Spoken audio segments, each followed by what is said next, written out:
আল্লাহর কসম, তারপরও ইসলামকে রোকা যায়নি। এত দ্রুত গতিতে ছুটেছে নবীজি সাল্লাল্লাহু আলাইহি সাল্লামের 23 বছরের মেহনতে আজকে পৃথিবীতে 250 কোটি মুসলমান। জোরে বলুন সুবহানাল্লাহ। আর যারা গালি দিচ্ছে এদিকে পরোয়া করা চলবে না। এখন যারা গালি দিচ্ছে এগুলো গোবরখোর, মুতখোর, পায়খানাখোর, আর জন্মের ঠিক নেই এরকম কিছু লোক নবীকে, মুহাম্মদ সাল্লাল্লাহু আলাইহি সাল্লামকে, কোরআনকে, ইসলামকে গালি দিচ্ছে। কোনো যায় আসে না।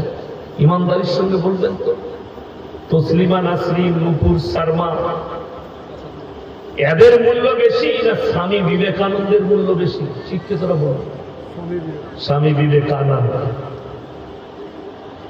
তেনার মতো লোক আমেরিকার শিকাগো শহরে বক্তব্য দিতে গিয়ে বলেছিল যে আমার চোখে, আমার জানা মতে পৃথিবীতে যদি কেউ মহাপুরুষ থাকেন তিনি হচ্ছেন হযরত মুহাম্মদ মুস্তাফা, সকলে বলুন সাল্লাল্লাহু আলাইহি ওয়াসাল্লাম। এরপরে আপনি এদের কথা দিচ্ছেন, এদিকে ধরছেন কেন? সব থেকে টুইস্ট হচ্ছে ভারতে যতগুলো নাস্তিক বসে আছে, আপনি চিন্তা করুন। আমি চ্যালেঞ্জ ছুড়ে বললাম, এই ভারতে 30 কোটি মুসলমান আছে, এই ভারতের থেকে বাংলাদেশে মাত্র 11 কোটি মুসলমান। কত বললাম? 11 কোটি মানুষ, এই 18 কোটি মানুষ বাংলাদেশে, আর ভারতে আছে 30 কোটি। কোনটা বেশি? কথা বলো না। 30 কোটিটা বেশি, 18টা বেশি নয়। 12 কোটি বেশি আছে ভারতে, কিন্তু তারপরেও ইসলামের দুশ্মন বাংলাদেশে বেশি, কোরআনের দুশ্মন বাংলাদেশে বেশি, নাস্তিক ভারতের থেকে বাংলাদেশে বেশি। প্রমাণ আমাকে দিতে হবে না, মোবাইল খুললে প্রমাণ পাবে। তসলিমা নাসরিনের বাড়ি কোথায়? বাংলাদেশে। আপনারা তো ফর্ম ফিল আপ করছেন, দেখি করেছেন, এই জমা দিচ্ছেন তো, দেন, ভয়ের কিছু নেই। বাপ আমাদের এখানে জন্ম, সব কিছু আমাদের, ফর্ম ফিল আপ করে জমা দেন। আমি খালি অপেক্ষায় আছি যে এসআইআর হয়েছে, যে ভারতের নাগরিক নয়, অনুপ্রবেশকারী। অনেক তাবর তাবর লোক বলছে এদিকে গঙ্গা পার করাবো, পদ্মা পার করাবো। আমিও আলহামদুলিল্লাহ তাদের সাথে আছি যে অবশ্যই তাদেরকে পদ্মা পার করাতে হবে। তবে আমি লাস্টে দেখবো তসলিমা নাসরিন কি করে নিজের বাপের পরিচয় দেয় যে তার বাপ এখানে জন্ম হয়েছে। কথাটা বুঝতে পারেন? দিল্লিতে বসে আছে। আমি চ্যালেঞ্জ ছুড়লাম যে যদি তসলিমা নাসরিন হালালের সন্তান হয়, আর ভারতে যতগুলো নাস্তিক, তসলিমা নাসরিন, আসাদ নূর, নাজিয়া ইলাই খান, এরা যদি বাপের আওলাদ হয়, হালালের সন্তান হয়, কোরআনকে গাল দিচ্ছে, মুহাম্মদ সাল্লাল্লাহু আলাইহি সাল্লামকে গাল দিচ্ছে, দাড়িকে, টুপিকে গাল দিচ্ছে, একবার খালি হিন্দু ধর্মকে গাল দিয়ে দেখা, শিখ ধর্মকে গাল দিয়ে দেখা, পাঞ্জাবিকে গাল দিয়ে দেখা, খ্রিস্টানকে গাল দিয়ে দেখা, পাছাই লাথি মেরে গঙ্গা পার করাবে না। ঠিক বললাম না? কিন্তু কোরআনকে গালি দেওয়া খুব সহজ, আল্লাহকে গালি দেওয়া খুব সহজ, দাড়ি আর টুপিকে গালি দেওয়া খুব সহজ। গালি দাও। আমি তো খালি শেষকালে দেখবো যে এসআইআর অনুপ্রবেশকারীকে তাড়ানো হবে, ডিটেনশন ক্যাম্পে ভরা হবে, তসলিমা নাসরিনকেও তাড়াতে হবে যদি না দিতে পারে। আর একটা গুরুত্বপূর্ণ মেহমান গত বছরে পালিয়ে এসছে আমার দেশে, আমি তার লেগে অপেক্ষা করছি সে কি করে জন্ম পরিচয় দিবে। আমি নাম করবো না, সমঝদারোকে নেই ইশারা কাফি। যারা বুদ্ধিমান হবে তারা আমার ভাষা বুঝে যাবেন আমি কাকে ইশারা করছি। আমি দেখবো লাস্টে এসআইআর করে তারা কি করে থাকে। আমাকে তাড়াবে, আমাদিকে তাড়িয়ে দেবে যেখানে আমার দাদু জন্ম নিয়েছি। আমাকে আমার আব্বাজি বয়স হয়েছে, তো আমি বলছিলাম যে আপনার ফর্মটা ফিল আপ করতে হবে, আধার কার্ডটা দেন তো একবার আপনার, আমার ওই ইসে লাগবে ফর্মে। বলছে আমাদিকে তাড়াবে না। কেন বলবো? বলছে জানিস আমাদের যে গ্রাম আজ থেকে যখন পানাগড় যেটা মিলিটারি বেস আছে, ওই মিলিটারি বেসটা যখন তৈরি করা হয় 40টা গ্রাম তুলে দেওয়া হয়েছিল। 40টা মিলিটারি বেসে, যেটা পানাগড়ে আছে। ভারতের ক নম্বরে আছে মিলিটারি ক্যাম্পটা, আমার বাড়ির কাছে একদম পানাগড়। তো ওখানে 40টা গ্রামকে তোলা হয়েছিল। আমার আব্বাজি বলে এখনো পর্যন্ত আমার দাদুদের সব জায়গা আছে ওখানে। আমাদেরকে তাকিয়ে দিল। আমি দেখলাম বাড়িতে একটা 1969 সালের একটা দলিল আছে আমার দাদু। তো এইরকম বহু মুসলমানের আছে, কিন্তু বড় দুঃখ লাগে আমরা আমাদিকে পরিচয় দিতে হচ্ছে, অথচ বাংলাদেশ থেকে ডেকে নিয়ে এসে ইসলামকে গালি দেওয়ার কারণে তাকে ভাড়া করে রাখা হচ্ছে। এইটা হচ্ছে দুঃখের বিষয়। দাও, যত গালি দিবে দাও। আল্লাহর কসম করে বলছি, আল্লাহ তাআলা কোরআনে বলেছে তোমরা নিজের চোখে, তোমরা মুমিন হলে এবং হকের উপরে থাকলে নিজের চোখে বিজয় তোমরা দেখতে পাবে। আল্লাহর কসম, পৃথিবীর বুকে ইসলামের বিজয় আসবে। জোরে বলুন ইনশাআল্লাহ। এটা কেউ রুখতে পারবে না। চলুন, আমি যেটা আলোচনা করতে চাইছি, রূহ আল্লাহ মানুষের মধ্যে দিয়েছে। আপনার আমার জীবনের মূল্য কতক্ষণ? যতক্ষণ বেঁচে আছেন। কোরআনে আছে ওই জন্যে ওয়ামাল হায়াতুদ দুনিয়া ইল্লা মাতাউল গুরুর। হে নবী বলে দাও, দুনিয়ার জীবন সম্পূর্ণ আপনার আমার জন্য ধোঁকা। আমরা যে বসে আছি ধোঁকা, খাচ্ছি ধোঁকা, ব্যবসা ধোঁকা, সব কিছু ধোঁকা। ইমানদারির সঙ্গে বলতে পারবে যে আমাদের মালদা ডিস্ট্রিক্টে সব থেকে যে কোটিপতি, তার বাড়িতে 5 কিলো সোনা ছিল, সে মরার পরে কবরে নিয়ে গেছে? কেউ বলতে পারবে? আপনার আমার কি বলে দিই, এই যে জামাটা আমি পরে আছি, জামার ভেতরে গেঞ্জি, পকেটে মোবাইল, পকেটে পার্স, আমার শরীরে লুঙ্গি, যা কিছু দেখছে অতক্ষণ পর্যন্ত থাকবে যতক্ষণ আমি বেঁচে আছি। আমি মারা যাব, আমার লাশ আমার বাড়িতে পৌঁছানো মাত্র সব খুলে দেওয়া হবে। মায়ের কোলে যেদিনে আপনি জন্ম নিয়েছে, ন্যাংটা অবস্থায় না কাপড় পরে, কথা বলে না, ন্যাংটা অবস্থায় কাপড়কে পরিয়েছে তোমার খালা, তোমার নানি, তোমার দাদি, তোমার আত্মীয় স্বজন তোমাকে কাপড় পরিয়েছে। প্যান্ট পরাটা তোমার মা শিখিয়েছে, লুঙ্গি পরাটা তোমার মা শিখিয়েছে, তোমার বাপ শিখিয়েছে, তুমি জানতে না। আজকে যে আমরা বসে আছি, আমি, শেখ, যত আলেম উলামা, আপনারা কোরআনের মারাত্মক একটা আয়াত শুনে যান। কেউ জানতেন, একজন আমার বাপের বয়সী লোক বলুন, কেউ জানতো মোল্লা শওকত সাহেবের একটা ছেলে জন্ম নেবে, সে হবে বক্তা? কথা বলে, এটা কেউ জানতো? আপনি আপনার পরিবারে জন্ম নিবেন, ডাক্তার হবে, মাস্টার হবে, প্রফেসর হবে, এটা কারো পরিবার জানে? জানতো? জানে না। কোরআন এটা সূরা দাহার 29 পারা, হালাকা আলাল ইনসানি হিনুম মিনাদ দাহরি লাম ইয়াকুন শাইয়াম মাযকুরা। হে আমার নবী বলো, দুনিয়াতে পাঠাবার পূর্বে তোমার সমাজে, তোমার পরিবারে, তোমার দেশে তোমার কোনো কালচার ছিল না। আমি আল্লাহ রাব্বুল আলামিন একজন নারী এবং পুরুষ, স্বামী এবং স্ত্রী একত্রিত করে এক ফোঁটা পানি তুমি খালি স্ত্রী জরায়ুতে নিক্ষেপ করেছ, বাকি আমি আল্লাহ দান করেছি। সন্তান আল্লাহ দান করে, বাচ্চায় আমি দান করি, সব কিছু গোটা পৃথিবী আমার কন্ট্রোলে। ইয়াসিন বক্তা ততক্ষণ যতক্ষণ আমি ঠিকঠাক বক্তব্য দেবো। যদি আমার মেমোরিটা লড়ে যায়, লোকে আর ইয়াসিনকে মৌলবি বলবে না, পাগল বলবে। ডাক্তার ততক্ষণ যতক্ষণ মেমোরি ঠিক আছে, মেমোরি গোলমাল, পাগল।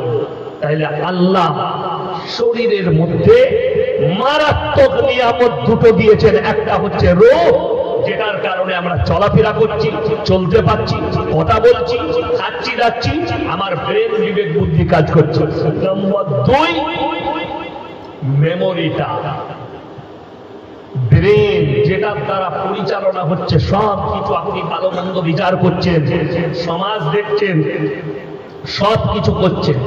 তা না হলে মালদা ডিস্ট্রিক্টের যতগুলো ডাক্তার আছে, আপনি যদি মালদায় চলে যান, সকালবেলায় আপনার পা থেকে মাথা পর্যন্ত প্রত্যেকটা পার্সের আলাদা আলাদা ডাক্তার আছে, আছে না? আছে। আপনি কলকাতায় চলে যান, হার্টের ডাক্তার আলাদা। গতকাল কি আপনাদের মালদা ডিস্ট্রিক্টের একজন ভদ্রলোক আমাদের চিনে, নম্বর আছে, ফোন করেছে যে বর্ধমান জেলায় এখন পশ্চিম বাংলার সব থেকে বড় হার্টের হসপিটাল হচ্ছে দুর্গাপুর মিশন হসপিটাল। বড় বড় ডাক্তার আছে। নতুন একটা হয়েছে মুসলিমদের এবং খুব ইমানদার ডাক্তার, আপনাদেরকে শুনিয়ে যাই, মনে রাখবেন। বর্ধমানে টাউনে একটা হয়েছে আহাদ হসপিটাল।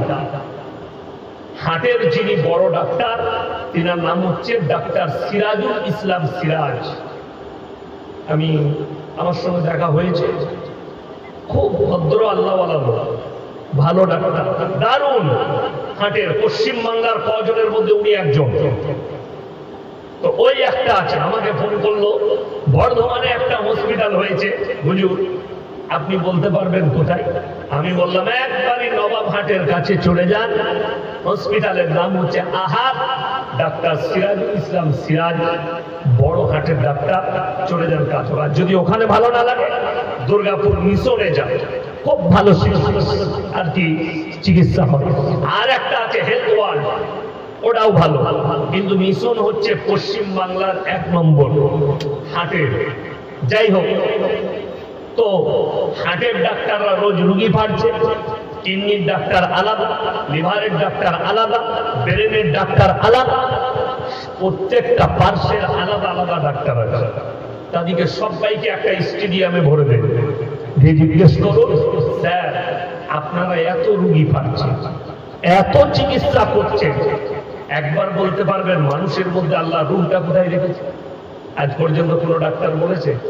বলতে পারেনি।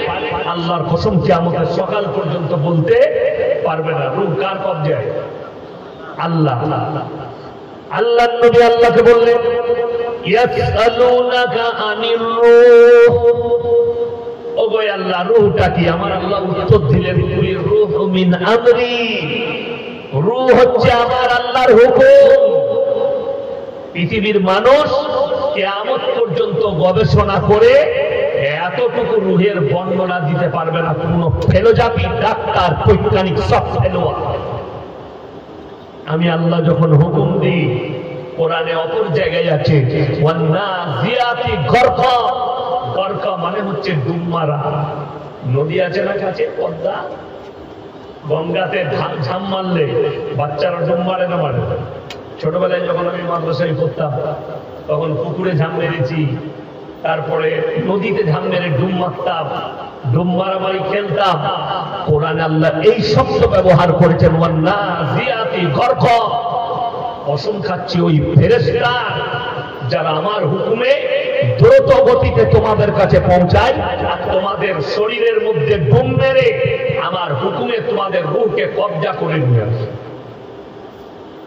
যত মরদ দেখছে সবাই মৃত্যুর কাছে গিয়ে স্যালেন্ডার। ওয়ালাউলা ইযা বালাগাতিল হুলকুম আনতুম হিনা ইযিন তানজুরুন। আমি আল্লাহ যখন হুকুম দিই, আমার ফেরেশতা ডুব মেরে তোমার রূহটাকে ধরে যখন হালাক, হুলকুম মানে হচ্ছে এই হালাকে, যেখান থেকে আমরা কফ উচ্চারণ বার করি। কিরাতের কায়দায় আছে কফ, কাফ, দুটো শব্দ আলাদা, দুজনের মখরাজ আলাদা। এই একদম হালাক, বীজ হালাক। এটা হচ্ছে শুরু হালাক। কারি আব্দুর রহমান মক্কি রহমতুল্লাহ আলাইহি তিনি ফাওয়াইদে মক্কিয়ে লিখেছেন, শুরু হালাক যেটা ছোটি হা সিনে থেকে বের হবে, আর হা এই বড়ি হা বীজ হালাক। আল্লাহ কোরআনে বললেন ওয়ালাউলা ইযা বালাগাতিল হুলকুম, এই হুলকুমে যখন তোমার মৃত্যুকে টেনে আনা হবে, আনতুম হিনা ইযিন তানজুরুন, মানুষ বিছানায় পড়ে যাবে, খালি তাকিয়ে থাকবে, তার সন্তান তার পরিবার চারিদিকে ঘেরে রাখবে, তুমি খালি ভ্যাল ভ্যাল করে তাকিয়ে দেখবে, তাছাড়া তোমার আর কোনো উপায় থাকবে না। এখানে চলে এসেছে। আমার বন্ধুগণ, সবাই নিয়ত করুন আজ থেকে মুমিন হব। হাত তুলে বলুন তো ইনশাআল্লাহ, হাত তুলে বলুন জোরে ইনশাআল্লাহ। মুমিনের দাম আছে, বেঈমানের আল্লাহর কাছে মূল্য আল্লাহর পছন্দ, মূল্য আছে মুমিনের। ওই জন্য তো দোয়া কার লেগে করা যায়, কথা বলে না? মুমিনের জন্য, ইমানদারের জন্য। জানাজার নামাজ কার জন্য? মুমিনের জন্য, ইমানদারের জন্য, বেঈমান কাফেরের জন্য নয়। আমি কয়েক মাস আগে দেখলাম আমাদের দেশে একজন ভাইরাল গায়ক না আর্টিস্ট একজন মারা গেছে। তো কয়েকটা আমাদের মতো টুপিধারী লোককে দেখলাম, তার লেগে কোরআন দিয়ে দোয়া করছে, এটাকে জান্নাতে পাঠাবে। কে? একজন জিলাপি। কোন রাজ্যের বলবো? কার লেগে দোয়া করছে? মুশরিকের লেগে, কাফেরের লেগে। যে বলেছে हम अल्लाह नहीं मानते, भगवान नहीं मानते, हम किसी को नहीं मानते, मैं तो मैं हूं, मैं तो मैं हूं, मैं किसी को नहीं मानता। তার লেগেও দোয়া করছে। ওই জন্য তো আমাদের দেশে নাস্তিকেরও জানাজার নামাজ হয়, হয় না ভাই? আমার বন্ধুগণ, আমার ভাই, ওই জন্য মুমিনের মূল্য আছে আল্লাহর কাছে, বেঈমান কাফেরের মূল্য নাই। একটা একটা করে বলি, ভালো করে শুনবেন, হৃদয় দিয়ে শুনে, হৃদয়ের কান দিয়ে। এবং আমাকে গালি দেওয়ার আগে বাড়িতে গিয়ে একটু মুয়ানাকা করবেন, ভেতরকে জিজ্ঞেস করবেন, ইয়াসিন ভাই যেটা বলে গেল, ওকে গালি দেওয়ার আগে একটু ভেবে দেখি আমি কি বলছি, উনি কি বলেছেন, একটু গবেষণা করবেন। আমি কিন্তু শুদ্ধ ভাষায় বয়ান করি না, গুদা বাংলায় করি, যাতে আপনার ব্রেনে ঢুকে, একটা অশিক্ষিত লোকের ব্রেনে ঢুকে, তারা শুদ্ধ ভাষাও জানি করতে, সেটা কেউ বুঝতে পারবে না। চলুন আমার বন্ধুগণ, আমার ভাই, সবাই বলুন আমরা আল্লাহকে বিশ্বাস করি তো, জোরে বলুন ইনশাআল্লাহ। আল্লাহকে বিশ্বাস করেন। যখনই আপনি বললেন আমি আল্লাহকে বিশ্বাস করি, আল্লাহর সব হুকুম পালন করতে হবে না? আল্লাহ যেগুলো নিষেধ করেছে সেগুলো করা যাবে যাবে না? আপনি বলছেন মুহাম্মদ সাল্লাল্লাহু আলাইহি সাল্লামকে আমি মানি, তাহলে রাসূলের হাদিসগুলো মানতে হবে না? হবে না? হবে। একজন আমাকে ফোন করেছে, বলছে আমি হচ্ছে আহলে কোরআন, হাদিস মানি না, যা মানবো কোরআন মানবো। সে হচ্ছে আহলে কোরআন, বলছে আমরা হাদিস মানি না, শুধু কোরআন মানবো।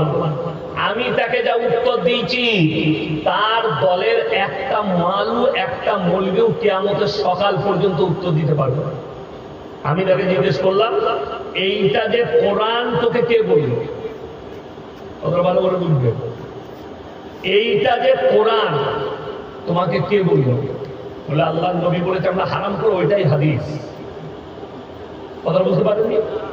নবীজি বলেছেন এটা কোরআন, আল্লাহ আমার কাছে পাঠিয়েছে, আমি তোমাদের কাছে দিলাম, তাহলে ওইটার নামই তো হাদিস, নবীর কথাটাই তো হাদিস। কথা বুঝতে পারেননি? নবী আপনাকে বলেছে 5 ওয়াক্তের নামাজ পড়ো, কোরআনে আল্লাহ বলেছে, নবীজি আদেশ দিবেন কিভাবে পড়বেন, হাদিসে আছে, নিয়ত মানার সবকিছু। কিন্তু যারা বলছে আমি শুধু কোরআন মানি, হারাম কর, কোরআন মানলে তোকে শুয়োরের মাংস খেতে হবে। আমি বলছি, যদি বলে আমি হাদিস মানি না, শুধু কোরআন মানি, কোরআনে আছে ফামানি তুররা গায়রা বাগিন ওয়ালা আদিন ফালা ইসমা আলাইহি। কোরআনে তো শুয়োরের জিকির আছে নাই? আপনারা কি মনে করছেন শুয়োরের জিকির নাই? কোরআনে আছে, ইন্নামা হাররামা আলাইকুমুল মাইতাতা ওয়াদ দামা ওয়া লাহমাল খিনজির, প্রবাহিত রক্ত, মরা জন্তুর মাংস, শুয়োরের মাংস, আল্লাহ ব্যতীত অপরের নামে উৎসর্গিত জিনিস হারাম তোমাদের জন্য। পরের আয়াতে আছে, তোমরা বিপদগ্রস্ত হলে, মরে যাবার ভয় থাকলে অতটুকু হারাম জিনিস খেতে পাবে যতটুকু খেলে প্রাণ বেঁচে যাবে। এখন এই যদি আহলে কোরআন হয় তাহলে সে কি করবে?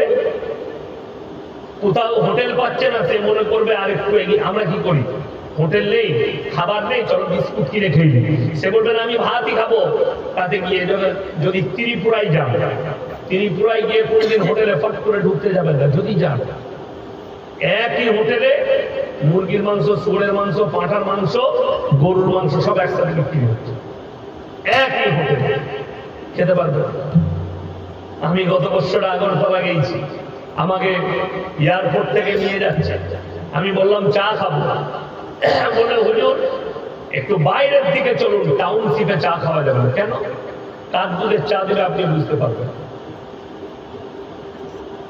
তার দুধের চা দেবে আপনি বুঝতে পারবেন। আপনি চলুন তাই দেবেন, বেরিয়ে পারি চলুন। সেই দিনে আমার আর চাটাই রুচি হয় নাই কোথাও, কোন জায়গায় আর চা খেতে পারি না। তার এই ভাষাটা শুনে হবে। একবারই তাদের বাড়িতে গিয়ে চা খেয়েছি, তাও আবার লাল চা। ইয়ার পরে এসে बोले बेहतरीन चाय है, चाय पे लीजिए 120 रुपये। बोले भाई लाल चाय मिलेगी? बोले मिल जाएगा। बोले वो दे दो। যখন একবার বলে দিয়েছে কি দুধের মাল, ও আর খাওয়া যাবে। কেন? নিজেকে বাঁচাতে হবে, হালাল খেতে হবে। আমার বন্ধুগণ সবাই বলুন নবী মুহাম্মদ সাল্লাল্লাহু আলাইহি সাল্লামের হাদিস মোতাবেক, কোরআন মোতাবেক চলবো। জোরে বলুন ইনশাআল্লাহ। চলুন, আপনি যখন নিয়ত করলেন, এরপর আমি কালকের জলসায় বেলডাঙ্গায় বলে এসেছি যে 100টার মধ্যে ভারতের 30 কোটির মধ্যে 10 কোটি মুসলমান নেই, ঈমান হারাম হয়ে গেছে। যদি বলেন কেন? এই থানাটা কোন থানা? বৈষ্ণবনগর থানা। আমি অনেক ওই পারে জলসা করেছি।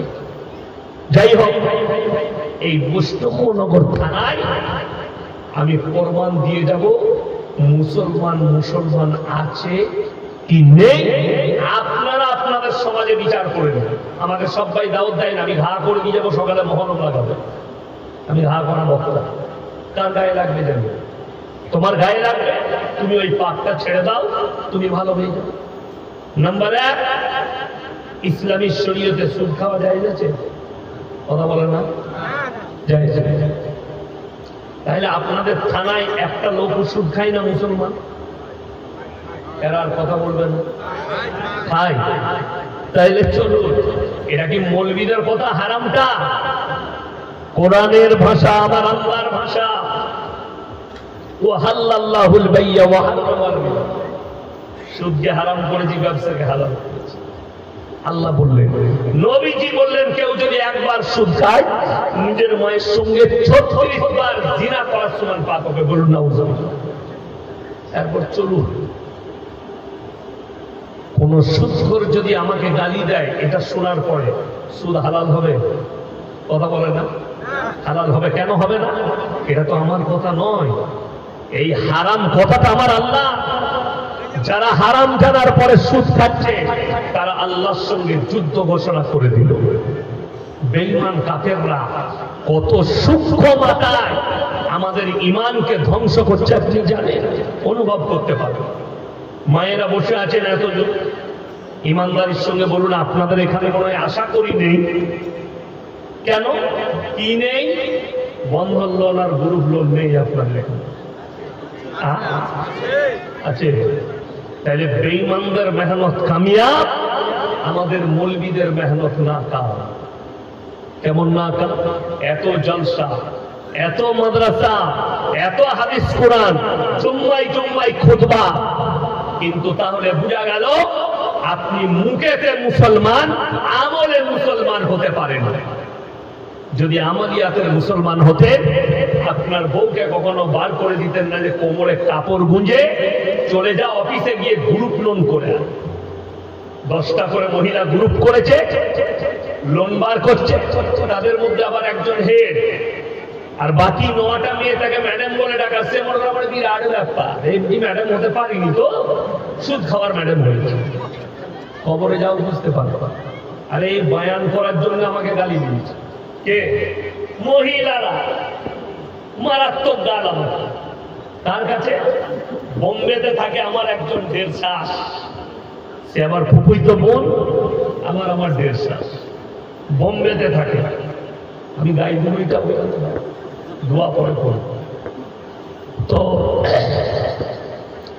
সে বাড়ি এসছে বোম্বে থেকে, তার গ্রামে গেছে। তো যে গ্রামে আমি জলসা করেছিলাম সেই গ্রামের এক মেয়ের বাপের বাড়ি ওখানে। তো তার সঙ্গে দেখা হয়েছে।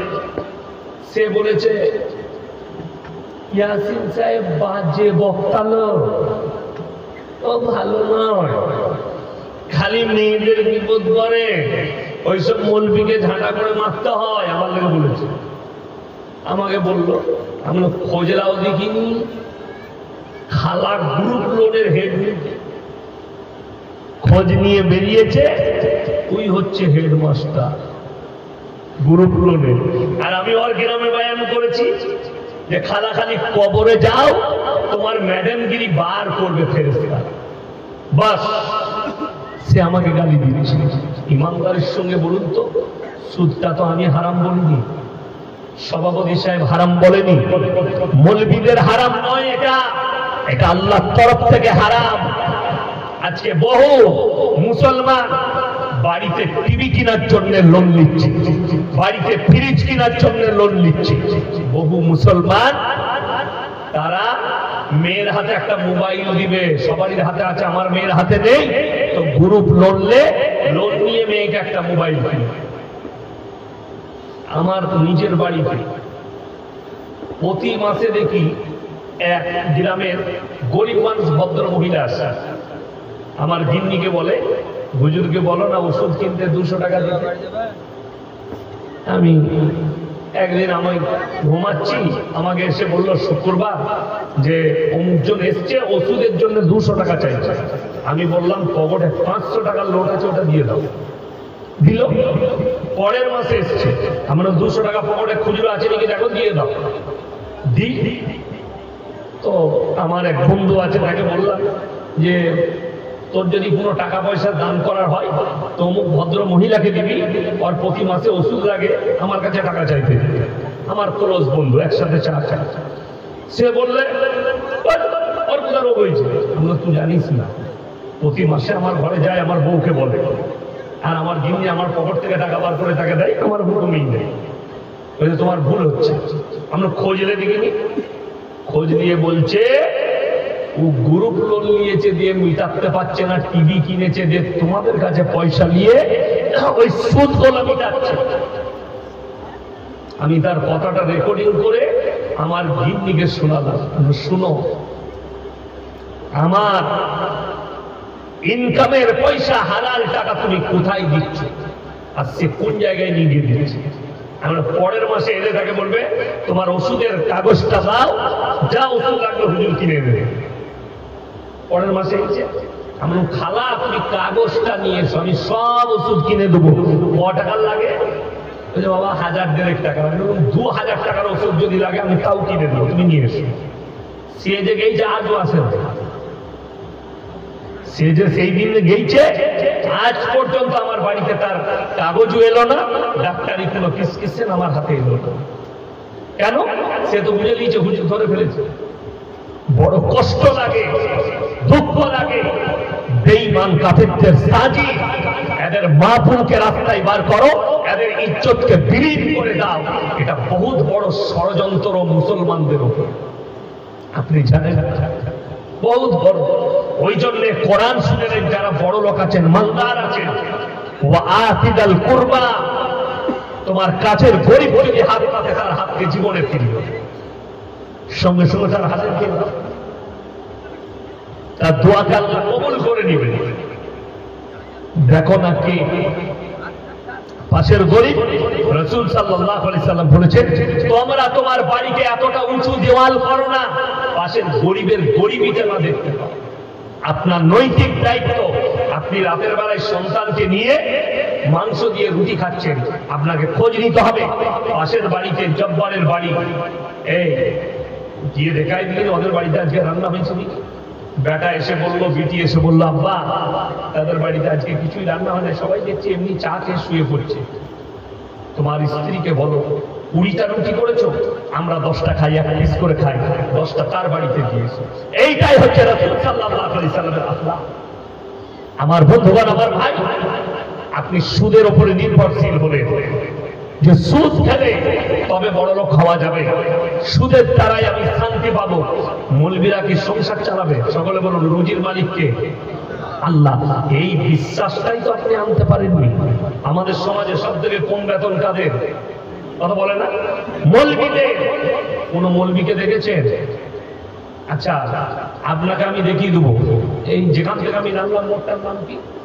হাই রোডে 18 মাইল, 18 মাইল বলুন, 16 মাইল বলুন, কালিয়াচক বলুন, সুজাপুর বলুন, যতগুলো মোড় আছে আমি দেখি। আর এইদিকে যাবেন ধুলিয়ান, ধুলিয়ানের পরে উমরপুর, উমরপুরের পরে আপনার পলসন্ডা, পলসন্ডার পরে বহরমপুর, বহরমপুরের পরে আপনার সারগাছি, সারগাছির পরে বেলডাঙ্গা, হাতটা, পলাশি, দেবগ্রাম, বেথুয়া, ধুবুলিয়া, যতগুলো টাউন আছে আমি দেখিয়ে দেবো শহরগুলো।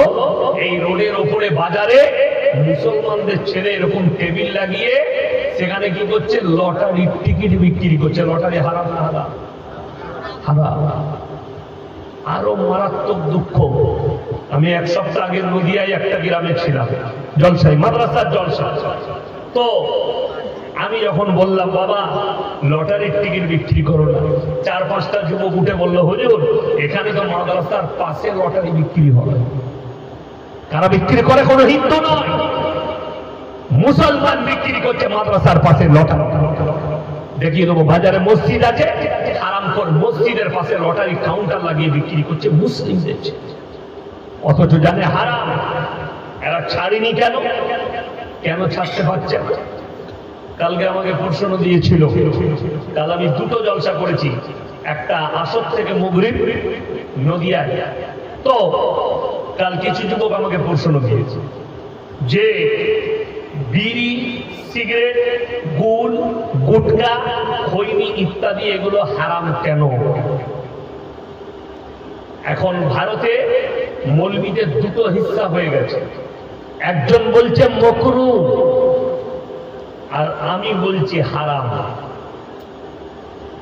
অনেকজন বলবে হারাম কেন? আপনাকে সূক্ষ্মভাবে বোঝাচ্ছি। এখানে যারা খৈনি খায় না, সেই ব্যক্তিকে খৈনি খাই দিলে সে মাথা ঘুরে পড়বে না? পড়বে না, পড়ে যাবে। তার মানে ওটা নিশা। তাহলে বুঝাতে পারলাম, তার মানে কি হলো? নিশা। গুটকা যে জীবনে খাই না, তাকে আমি যখন গুজরাটে পড়াশোনা করি, আমি জীবনে আজ পর্যন্ত একটা পান মশলা পর্যন্ত খাই না। আমাকে খাওয়ার পরে অনেকজন মৌরি দেয়, আমি খাই না। যা খায় আমরা বাপ বেটা খাবার, হালাল খাবার। বাকি কোন জিনিসের আল্লাহর রহমতে একটা সুপারি পর্যন্ত মুখে রাখি না, পারবো না।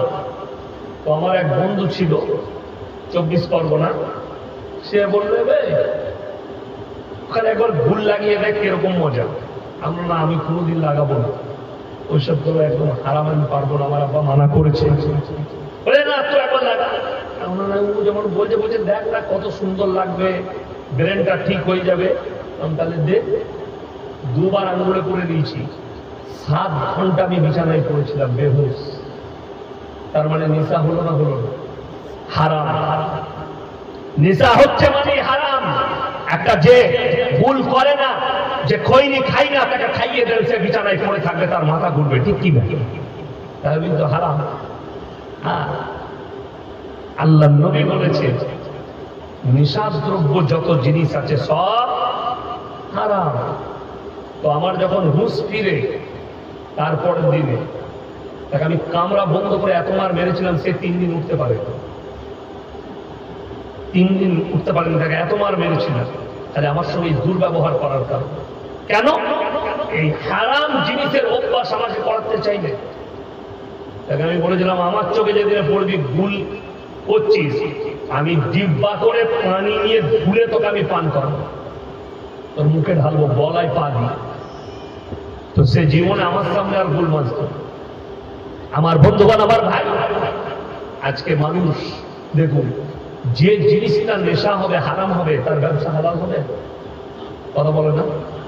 আপনাকে দেখি দেবো আপনার মোড়ে গুল বিক্রি করছে, গুটকা বিক্রি, খৈনি বিক্রি, বিড়ি বিক্রি, সিগারেট বিক্রি করছে না করে করছে। বড় দুঃখ লাগে। আপনি আল্লাহর কাছে কি জবাব দেবেন? আরো একটা উদাহরণ দিয়ে বুঝাচ্ছি, যাদের বেরেনে আঘাত লাগছে, যারা বিড়ি খোর, যারা গুটকা খোর, যারা সিগারেট খোর, পানির বোতলটা দেশে আমি চাইলাম ভাইজান আমাকে পানির বোতল দিল। এখন উনি যদি বলেন মৌলী সাহেব পানি খাবেন, জি, এই পানিটা খেতে পারেন কিন্তু এটাই বিষ মিশানো আছে, এটা আর পান করা যাবে বলছেন? শরীয়তের হুকুম কি? যদি বিষ মিশানো থাকে জেনে শুনে পান করা কি হারাম, আত্মহত্যা হারাম। ওই জন্য আমি একটা জলসাই বলেছি, আমাদের দেশের লোক গজল খুব ভালোবাসে, কিন্তু গজলের মানে জানতে হবে। কেউ যদি ইসলাম বিরোধী গজল পড়ে তাহলে বলবো। আমার আব্বাজির একটা জলসা শুনেছেন নাকি জানি, আমি তখন তালবিরি, বর্ধমান টাউনে একটা মাদ্রাসা আছে সুলাপুকুর, হিফজের মারাত্মক পড়া হতো। তো আমার যখন স্কুলে ছুটি হয়েছে, আমার আব্বাজি বললে ওখানে গিয়ে কিছুদিন থাকো। একজন কারি সাহেব ছিল আমার আব্বার ছাত্র, কারি আইয়ুব, খুব ভালো পড়া। তো উনি ওখানে পড়াতেন, ওনার কাছেই থাকতাম, উনি সাথে করে আমাকে খাওয়াতেন। তো ওই সময় বর্ধমান টাউনে একটা জলসা, একজন খাসির দোকানি ছিল, সে একাই জলসা করেছে একবারই বর্ধমানের স্টেশনের পাশে বড় খাসির দোকান। তিনি ইন্তেকাল করেছেন, আল্লাহ জান্নাতি করুন। তো আব্বাজানকে দাওয়াত দিয়েছে, আর কলকাতা থেকে গজল পড়তে এসছে কে? সিন্নিখোর কটা, এই যে জিলাপি খোর, আর একজন আসানসোলের বেরেলিকে বক্তা ছিল। তো আব্বাজান আমাদেরকে বললে খাসির মারাত্মক বিরিয়ানি করেছিল কলকাতার বাবুজি। আব্বাজান আমাদেরকে সব শিক্ষকদিকে বললে যা খাবে খেয়ে দাও, আমি যা বায়ান করবো তোমাদেরকে আর খেতে দিবে না। কি বুঝলেন? তো খাওয়া দাওয়া আমরা আগেই ছেড়ে দিলাম ঝেড়ে। তারপরে এলান হয়ে গেল, जो कहीं भी बैठे हैं सब आ जाइए स्टेज पे, आप बंगाल के एक बहुत बड़ा मुकर्रिर मौलाना शौकत अली मज़ाहिरी की तकरीर होने वाली है, जो जहां भी है आके बैठ जाए। तो আব্বাজান গেল, দেখবেন বিহারে আছে, কিষানগঞ্জে আছে, এই বিহার এলাকা বলে। আমি ওই জন্য পুরুলিয়া, বিহার এগুলোই জলসার দাওয়াত নিতে চাই না। রাত 12টা পর্যন্ত খালি গজলওয়ালা গজল বলে, বুঝলেন? তো সে গজলওয়ালা এসছে, তো সবারই আগে বক্তাদের আগে গজল করছে। তো সে চেপি, আব্বাজান বসে আছে পাশে, আর তার গালের দাড়ি নাই, প্যান্ট শার্ট পরে, মাল 3 তলা টুপি, মুখেতে গুটকা। সে কি গজল করছে জানেন? मैं यहाँ हूँ 3 किलोमीटर 3.5 किलोमीटर, मेरा दिल मदीने में है। তারপরে কলিতা বলছে, जिसके दिल में इसके रसूल होगा उसका चेहरे से पता चलेगा। আব্বাজানের দিকে ইশারা করছে হাত পা, বুঝলেন? তো সে বেরেলবি, আর আমরা বসে আছি। সে জিদ করে করে করছে, जिसके दिल में इसका रसूल हो उसके चेहरे से पता चलेगा। তারপর আর হয়ে গেল। আমার আব্বাজি চেপেই দেখলে চলে যাবেন কিনা ঠিক নাই, আমি আগে পড়ে দিই, খুতবা না পড়ি। আমার আব্বাজি বললেন, जिसके इस दिल में इसके रसूल होगा उसका चेहरे से पता चलेगा। প্রথমে আঁচ করতে পারে না। তারপর আমার আব্বা বললে, দাড়ি সাফা চাঁদ, নামাজ নেই, রোজা নেই। যখন বলেছে তখন আঁচ করেছে, তাহলে আমাকে দিচ্ছে গাদা। তারপরে বলে हम खाना नहीं खाएंगे, हम चले जाएंगे। तो जे दावत दी से बोले आप बड़े झंझटे मौलवी है। बोले झंझट तो तुम्हारा मौलवी ने किया, हमने कहा किया? उन्होंने तो हमारे तरफ इशारा किया। मेरे मुंह में दाढ़ी है, मैं आलिम हूं, मैं मदरसा में पढ़ाता हूं, और मेरे दिल में इसका रसूल नहीं है। दुख बेदना खाली मुखेते इसके रसूल बोलले হবে না, যারা মুখে গুটকা ভরে, পান ভরে, হারামটাকে অ্যাভয়েড করুন। সবাই করবো, যেন বলুন ইনশাআল্লাহ। রুজির মালিক আল্লাহ। একটা মৌলবীকে দেখে বুঝতে পারবে। যদি লটারির টিকিট হালাল হতো, আমরা মৌলবীরা রোজ একটা করে কাটতাম। 1 কোটি পড়ে গেলি তারপরে দেখবো। কথা বুঝতে পারেন? হারাম বলেই তো কোনো ইমাম কাটতে পারে না, কোন মৌলবী কাটে না। রাসূল সাল্লাল্লাহু আলাইহি সাল্লামের হাদিস শুনেলেন, যারা নামাজি আছেন, যারা লটারিওয়ালা আছেন, যারা হারামের উপরে নির্ভরশীল, তারা কান খুলে শুনে যান। আল্লাহ রাসূল সাল্লাল্লাহু আলাইহি সাল্লাম হাদিস বর্ণনা করলেন, আমার সাহাবীরা যারা আল্লাহর রাস্তায় দ্বীনের পথে থাকবে, আল্লাহ মৃত্যুকাল পর্যন্ত তাদেরকে ইজ্জতের রুজি দান করবেন। জোরে বলুন সুবহানাল্লাহ। আপনি দ্বীনের উপরে প্রতিষ্ঠিত হন, আল্লাহ রুজির ব্যবস্থা করবে। রুজির মালিক সকলে বলুন কে? আল্লাহ। আর যদি মনে হয় আমি ইনকাম করি, আমি সব করি, আর মুফতি সাহেবের কত বড় আস্পর্ধা, বলছে রুজির মালিক আল্লাহ, আমি নিজে ইনকাম করছি, তার দলিল আপনাদের এখানে দিয়ে যাব। ফজরের পরে একবার কালিয়াচক বাজারে চলুন, সুজাপুরে চলুন, মালদা টাউনে চলুন। ফজরের পরে দেখিয়ে দেবো 100টা বড় লোক, 100টা কোটিপতি রাস্তায় খালি আন্ডার প্যান্ট পরে ছুটছে। ডাক্তারে বলেছে 3 কিলোমিটার হাঁটবে। কি হলো? সুগার রোগ। কি সুগার? শুধু ওইটাই নয়, অনেকজন আবার এখন থেকে বউকে নিয়ে ছুটছে। কেপি তুই ছোট নাহলে তরু হয়ে যাবে। বুঝতে পারবে? কোটি টাকার মালিক, কোটি টাকা ব্যাংক ব্যালেন্স, খেতে পাই না। দাস্তারখানে বসলে পুরা রুটি খেতে হয়, করেলা ভাজি খেতে হয়, খেতে পাই না। আবার যেই খাচ্ছে, অনেকজন আবার ইনসুলিন নিচে ইঞ্জেকশন। আহা হা, কোরআন শুনেলেন। হযরতে মরিয়মকে জাকারিয়া বলছেন, ক্বালা ইয়া মারইয়ামু আন্না লাকি হাযা। ওগো মরিয়ম, ভালো মন্দ, আকরর, মুনাক্কা, কাজু, কিশমিশ, পেস্তা, বাদাম কোথা থেকে পাচ্ছ? মরিয়ম উত্তর করলেন, ক্বালাত হুয়া মিন ইনদিল্লাহ, ইন্নাল্লাহা ইয়ারযুকু মান ইয়াশাউ বিগাইরি হিসাব। আল্লাহ যাকে ভালোবাসেন, আল্লাহ যাকে পছন্দ করেন, তাকে বেসুমার রিজক দান করেন। কোথা থেকে দেব, কেমন করে দেব, আমি আল্লাহ ছাড়া পৃথিবীর কেউ জানে না। আপনি জঙ্গলে থাকবেন, রুজি কে দান করবেন? সকলে বলুন আল্লাহ।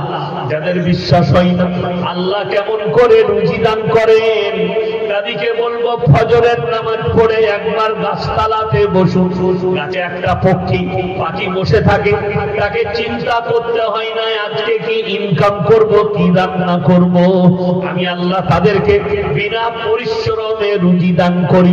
সমুদ্রের তলে ভাব প্রাণী, বিজ্ঞান বলছে সব থেকে বড় প্রাণীর নাম হচ্ছে নীলতিমি। সে 24 ঘন্টায় 100 কুইন্টাল খাবার খায়। এ রুজি দান করে, আমি আল্লাহ তাদেরকে রুজি দান করি। আর তোমরা 100 গ্রাম চালের ভাত খাবে, আমি আল্লাহ কি রুজি দান করতে পারি না? ওই জন্য মরিয়মকে জাকারিয়া বলছেন কেন? কোরআনে আছে সূরা মারইয়াম, ওয়াসকুর ফিল কিতাবি মারইয়াম ইনতাবাদাত মিন আহলিহা মাকানান শারকিয়্যা। মরিয়ম যখন নিজের পরিবারের কাছ থেকে, মরিয়ম মানে ঈসা নবীর মা, যখন নিজের পরিবারের কাছ থেকে পূর্ব দিকে এক স্থানে একটা গৃহের মধ্যে নিজেকে বন্দী করলেন। ফাতাগাদাত মিন দুনিহিম হিজাবান ফারসালনা ইলাইহা রূহানা ফাতামাসসালা লাহা বাশারান সাবিয়্যা। আমি আল্লাহ আমার ফেরেশতা জিবরিল আমিনকে পাঠালাম, তুমি মরিয়মের গৃহে প্রবেশ করো, মানুষ রূপে প্রবেশ করো, তাকে সুসংবাদ দাও একটা পুত্র সন্তানের। মরিয়ম কাঁদতে লাগলেন আর বললেন, আমি তো কোনো অপবিত্র মহিলা নই, আমাকে কোনো পুরুষে স্পর্শ করেনি, আর আমি কোনো ব্যভিচারিণী নই, আমার কেমন করে বাচ্চা হতে পারে? আমার আল্লাহ বললেন, হে জিবরিল, তাকে বলে দাও কুন ফায়াকুন। আমি আল্লাহ খালি বলে দেব, সঙ্গে সঙ্গে হয়ে যাবে। মরিয়ম নিজেকে অনুভব করলেন তিনি হচ্ছেন গর্ভবতী। অনুভব করলেন গর্ভবতী, পেটে বাচ্চা। ঈসা নবীকে আল্লাহ পাঠালেন, সেই ঘরের মধ্যে বন্দী, কেউ নেই, জায়গা নেই ঢুকা। কোন পুরুষ মানুষ প্রবেশ করে না। হযরতে জাকারিয়া দেখতে পেলেন মরিয়মের সামনে খানচাই দামি দামি খাবার, যে আশ্চর্য ফল ফ্রুট গুলো ছিল ওগুলো দুনিয়ার হতে পারে না, আল্লাহ জান্নাত থেকে পাঠিয়েছেন। জোরে বলুন সুবহানাল্লাহ। তখন মরিয়মকে জিজ্ঞেস করলেন জাকারিয়া, ক্বালা ইয়া মারইয়ামু আন্না লাকি হাযা, হে মরিয়ম তোমার কাছে এত দামি দামি খাবার কোথা থেকে আসছে? মরিয়ম উত্তর করলেন, ক্বালাত হুয়া মিন ইনদিল্লাহ ইন্নাল্লাহা ইয়ারযুকু মান ইয়াশাউ বিগাইরি হিসাব। আল্লাহ যাকে ভালোবাসেন, আল্লাহ যাকে পছন্দ করেন তাকে বেসুমার রিজক দান করেন। এমন করে দেব, কোথা থেকে দেব? আমি আল্লাহ ছাড়া পৃথিবীর কেউ জানে না। সবাই নিয়ত করুন, আল্লাহর উপর ভরসা করবো। জোরে বলুন ইনশাআল্লাহ। রুজির মালিক আল্লাহ, হায়াতের মালিক আল্লাহ, মওতের মালিক আল্লাহ। আপনি হারামের উপরে নির্ভরশীল হবেন। নবীজি সাল্লাল্লাহু আলাইহি সাল্লাম বলেছেন, তোমরা বুঝতে পারবে দাজ্জাল আসার সময় হয়েছে কখন? যখন তোমরা দেখতে পাবে মুসলমানের কাছে হারাম জিনিসগুলো হালাল হতে শুরু হয়েছে। আজকে সবাই নিয়ত করুন, আমরা আজ থেকে 5টা কথার উপরে আমল করবো। জোরে বলুন ইনশাআল্লাহ। ঈমানদার কারা? মুমিন কারা? কি কি গুণ আনলে আপনি মুমিন হতে পারবেন? কোন কোন বিশ্বাস আর কি কি গুণ আনলে আপনি আল্লাহর প্রিয় হবেন? সবাই আল্লাহর প্রিয় হবে। জোরে বলুন ইনশাআল্লাহ। চলুন কোরআনকে জিজ্ঞেস করুন। আলিফ লাম মিম যালিকাল কিতাবু লা রাইবা ফীহি। আলিফ লাম মিম, আলিফ লাম মিম র, তাসিন তাসিন মিম ইয়াসিন কাফ হা আইন সাদ। কোরআনে যতগুলো এরকম হরফ আছে এগুলোর নাম হচ্ছে হরফে মুকাত্তার। এর মানেটা আমার আল্লাহ ছাড়া পৃথিবীর কেউ জানে না। কিয়ামতের দিনে আমার আল্লাহ রাব্বুল আলামিন নিজের বান্দা বান্দির সাথে নিজে বর্ণনা করবেন। তারপরে আয়াতে বললেন, যালিকাল কিতাবু লা রাইবা ফীহি। হে আমার নবী বলো, আমার এই কোরআনে বিন্দু মাত্র সন্দেহের কোনো অবকাশ নেই। কেউ এতটুকু কোরআনের প্রতি সন্দেহ আনবো না। জোরে বলুন ইনশাআল্লাহ। এটা মুমিনদের একটা বড় আখলাক,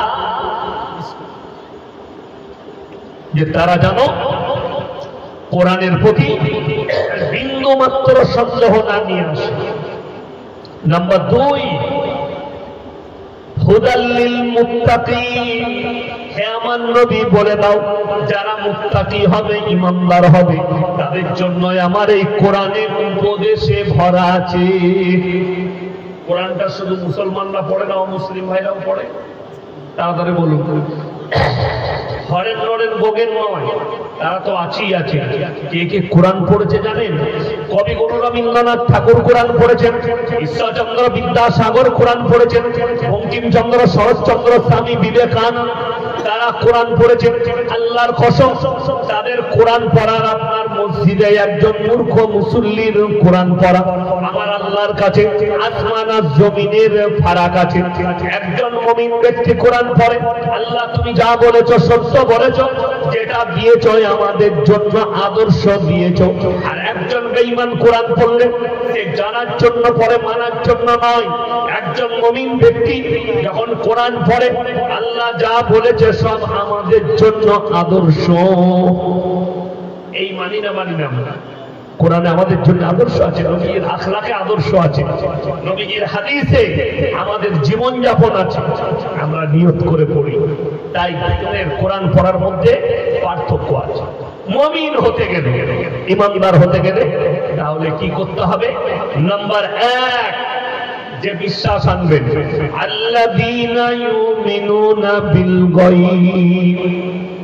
না দেখে আমরা কেউ আল্লাহকে দেখেছি? জোরে বলুন না।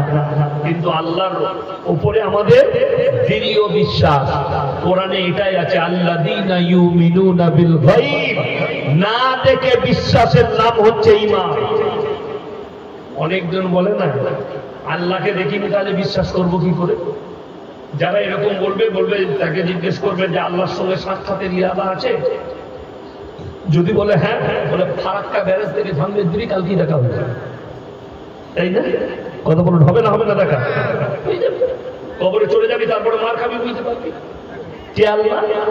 ওই জন্য আমার বন্ধুগণ, ইমানের প্রথম অংশ হচ্ছে না দেখে বিশ্বাস। আমরা নবী মুহাম্মদ সাল্লাল্লাহু আলাইহি ওয়াসাল্লামকে কেউ দেখেছি? কিন্তু নবীজির জন্য আমাদের জান কুরবান, জোরে বলুন ইনশাআল্লাহ। আমাদের জান প্রাণ কুরবান রাসূলের জন্য, আল্লাহর জন্য আমাদের জান কুরবান।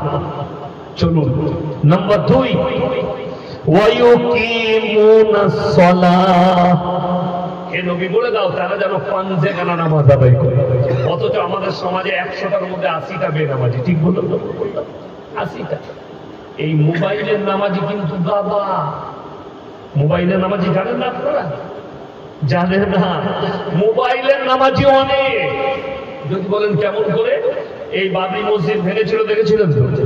এই মোবাইলে অনেক ছেলে দুঃখ প্রকাশ করছিল, পোস্ট করছে ফেসবুকে, আমাদের বাবরি চলে গেল, দিয়ে আবার দেখছে কাঁদার ছবি দিচ্ছে, মানে ও কাঁদছে, ও কাঁদছে বাবরির জন্য, আর ওর মসজিদ কাঁদছে ওর জন্য। ও জীবনে মসজিদে নামাজ পড়তে যায়। কতটা দুঃখ লাগে, কতটা বেদনা লাগে আমার বন্ধুগণ, আমার ভাই। ওই জন্যে মোবাইলের নামাজি হবেন না, প্রকৃত নামাজি হবে। যার নামাজ নেই, আমার রাসূল সাল্লাল্লাহু আলাইহি সাল্লাম বললেন তার ইসলাম নেই। যারা আমার যুবক আছেন, মা বোন আছেন, ভাই আছেন, যারা বেনামাজি, তারা কোরআনের একটা মারাত্মক কথা শুনে যান। অনেক মানুষ চাই আমি পরিবর্তন হব, সবাই আমরা পরিবর্তন হবো, জোরে বলুন ইনশাআল্লাহ। নামাজের ফায়দা কি আছে? নামাজের দ্বারা কি আপনার উপকার হতে পারে? 1 নম্বর যে মারাত্মক উপকার, আমার আল্লাহ নিজে কোরআনে বলেছেন, ইন্নাস সালাতা তানহা আনিল ফাহশাই ওয়াল মুনকার। নিশ্চয় যারা নামাজ পড়ে, নামাজ তাদেরকে অশ্লীল কাজ থেকে দূরে সরিয়ে দেয়। ধরে বলুন সুবহানাল্লাহ। মুখে যদি দাড়ি থাকে আর নামাজি হয়, সে একটা পাপ করতে গেলে কি করে? তার নামাজ বাধা দেয়, তার দাড়ি বাধা দেয়, তার আমল তাকে বাধা দেয়। তুমি নামাজি, তুমি এই কাজ কি করে করবে? ওই জন্য মারাত্মক হচ্ছে নামাজ। ইন্নাস সালাতা তানহা আনিল ফাহশাই ওয়াল মুনকার।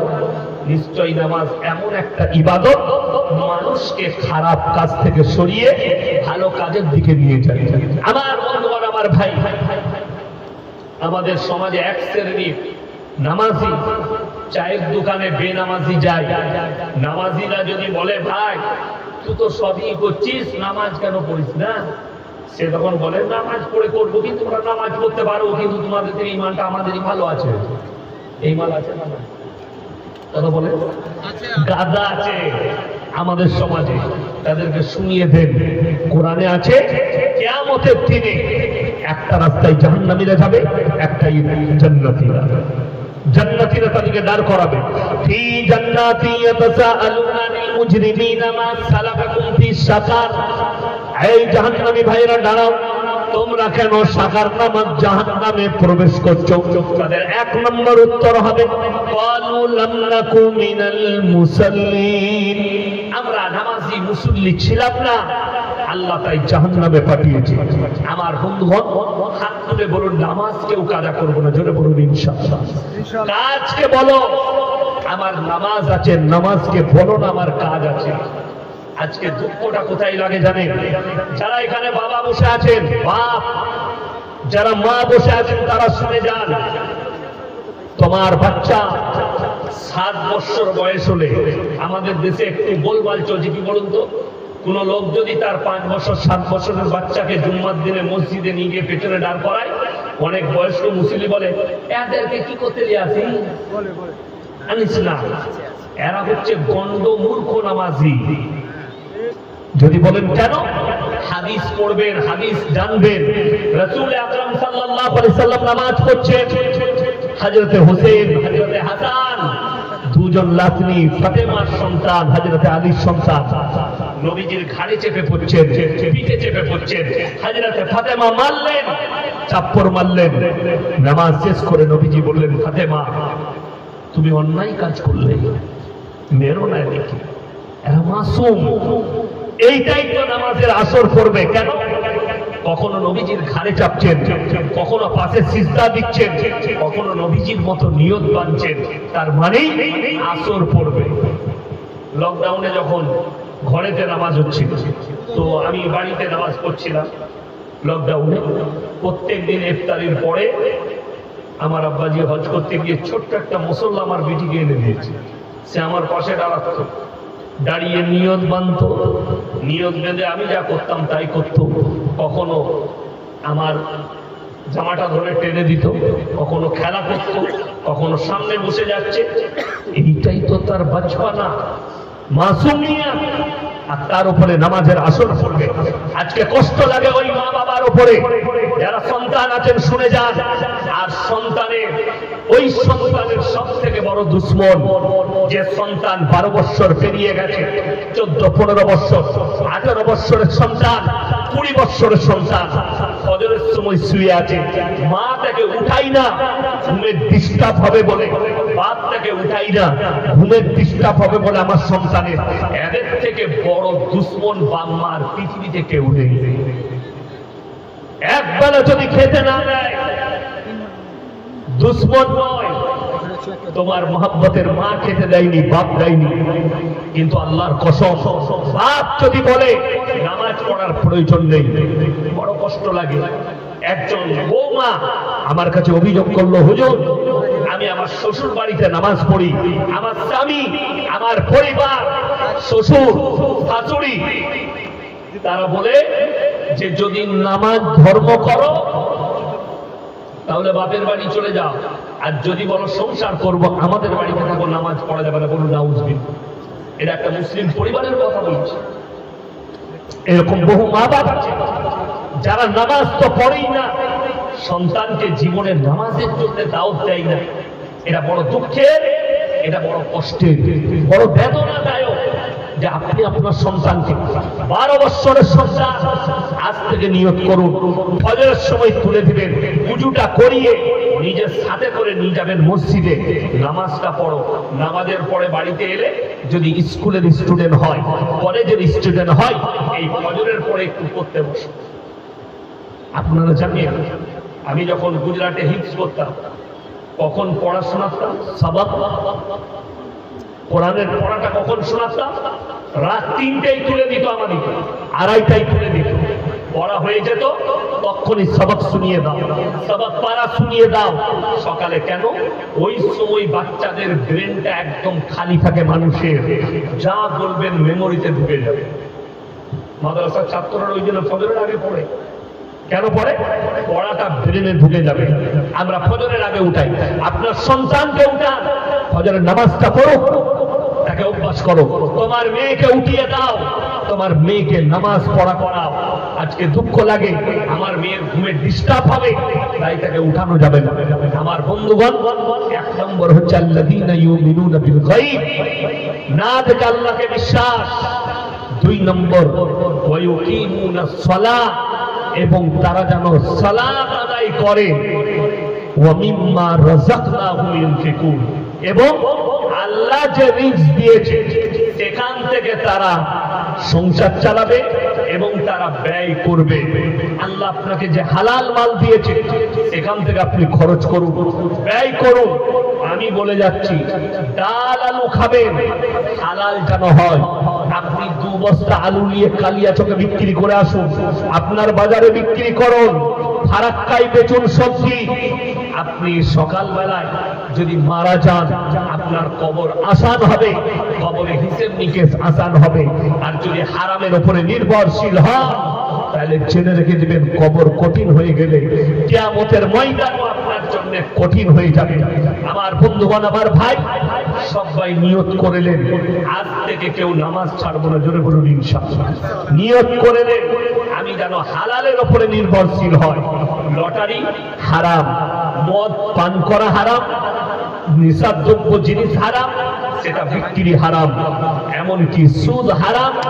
যারা লোন নিয়ে ফেলেছেন, গ্রুপ লোন, বন্ধন লোন, ক্লিয়ার করে দেন, সেই জায়গা থেকে বেরিয়ে আসুন, ওই পাপ থেকে বেরিয়ে আসুন। যারা সুদের কারবার করছেন প্রকাশ্যে, শুনে রেখে দেন। আপনি মনে করছেন মৌলবীদের দোয়ায়, মাদ্রাসা মসজিদের দোয়া হয়, তাদের দোয়ার বরকতে আমি জান্নাতে যাব, এই আশাটা তুমি ভুলে যাও। আমার বন্ধুগণ, আমার আল্লাহ আল্লাহওয়ালা ভাইয়েরা, কিয়ামতের দিনে আপনাকেও দাঁড়াতে হবে, আমাদের মতো মৌলবীকেও আল্লাহ দাঁড় করাবেন। কেউ আল্লাহর কাছ থেকে রিহাই পাবে না। যারা মনে করছেন যে আমি মৌলবীর সাথে যাব, অমুকের সাথে যাব, আমার সাথে এই থাকবে, কোরআনে আছে आतीहिम यौमल क़ियामति फरदा, जबकि क़यामत के दिन लोग हमारे सामने आएंगे, अकेले अकेले आएंगे, তারা একা একা আসবে, সঙ্গে তাদের কেউ থাকবে না।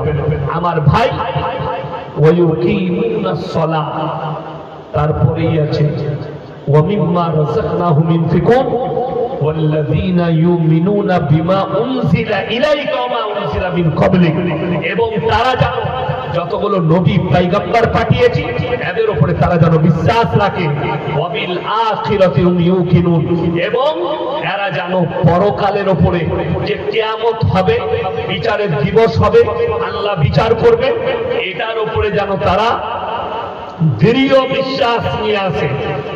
সবাই আনবো, জোরে বলুন ইনশাআল্লাহ। এই পাঁচটা কথার উপরে আমল করলে, বিশ্বাস করলে তারা হবে কি?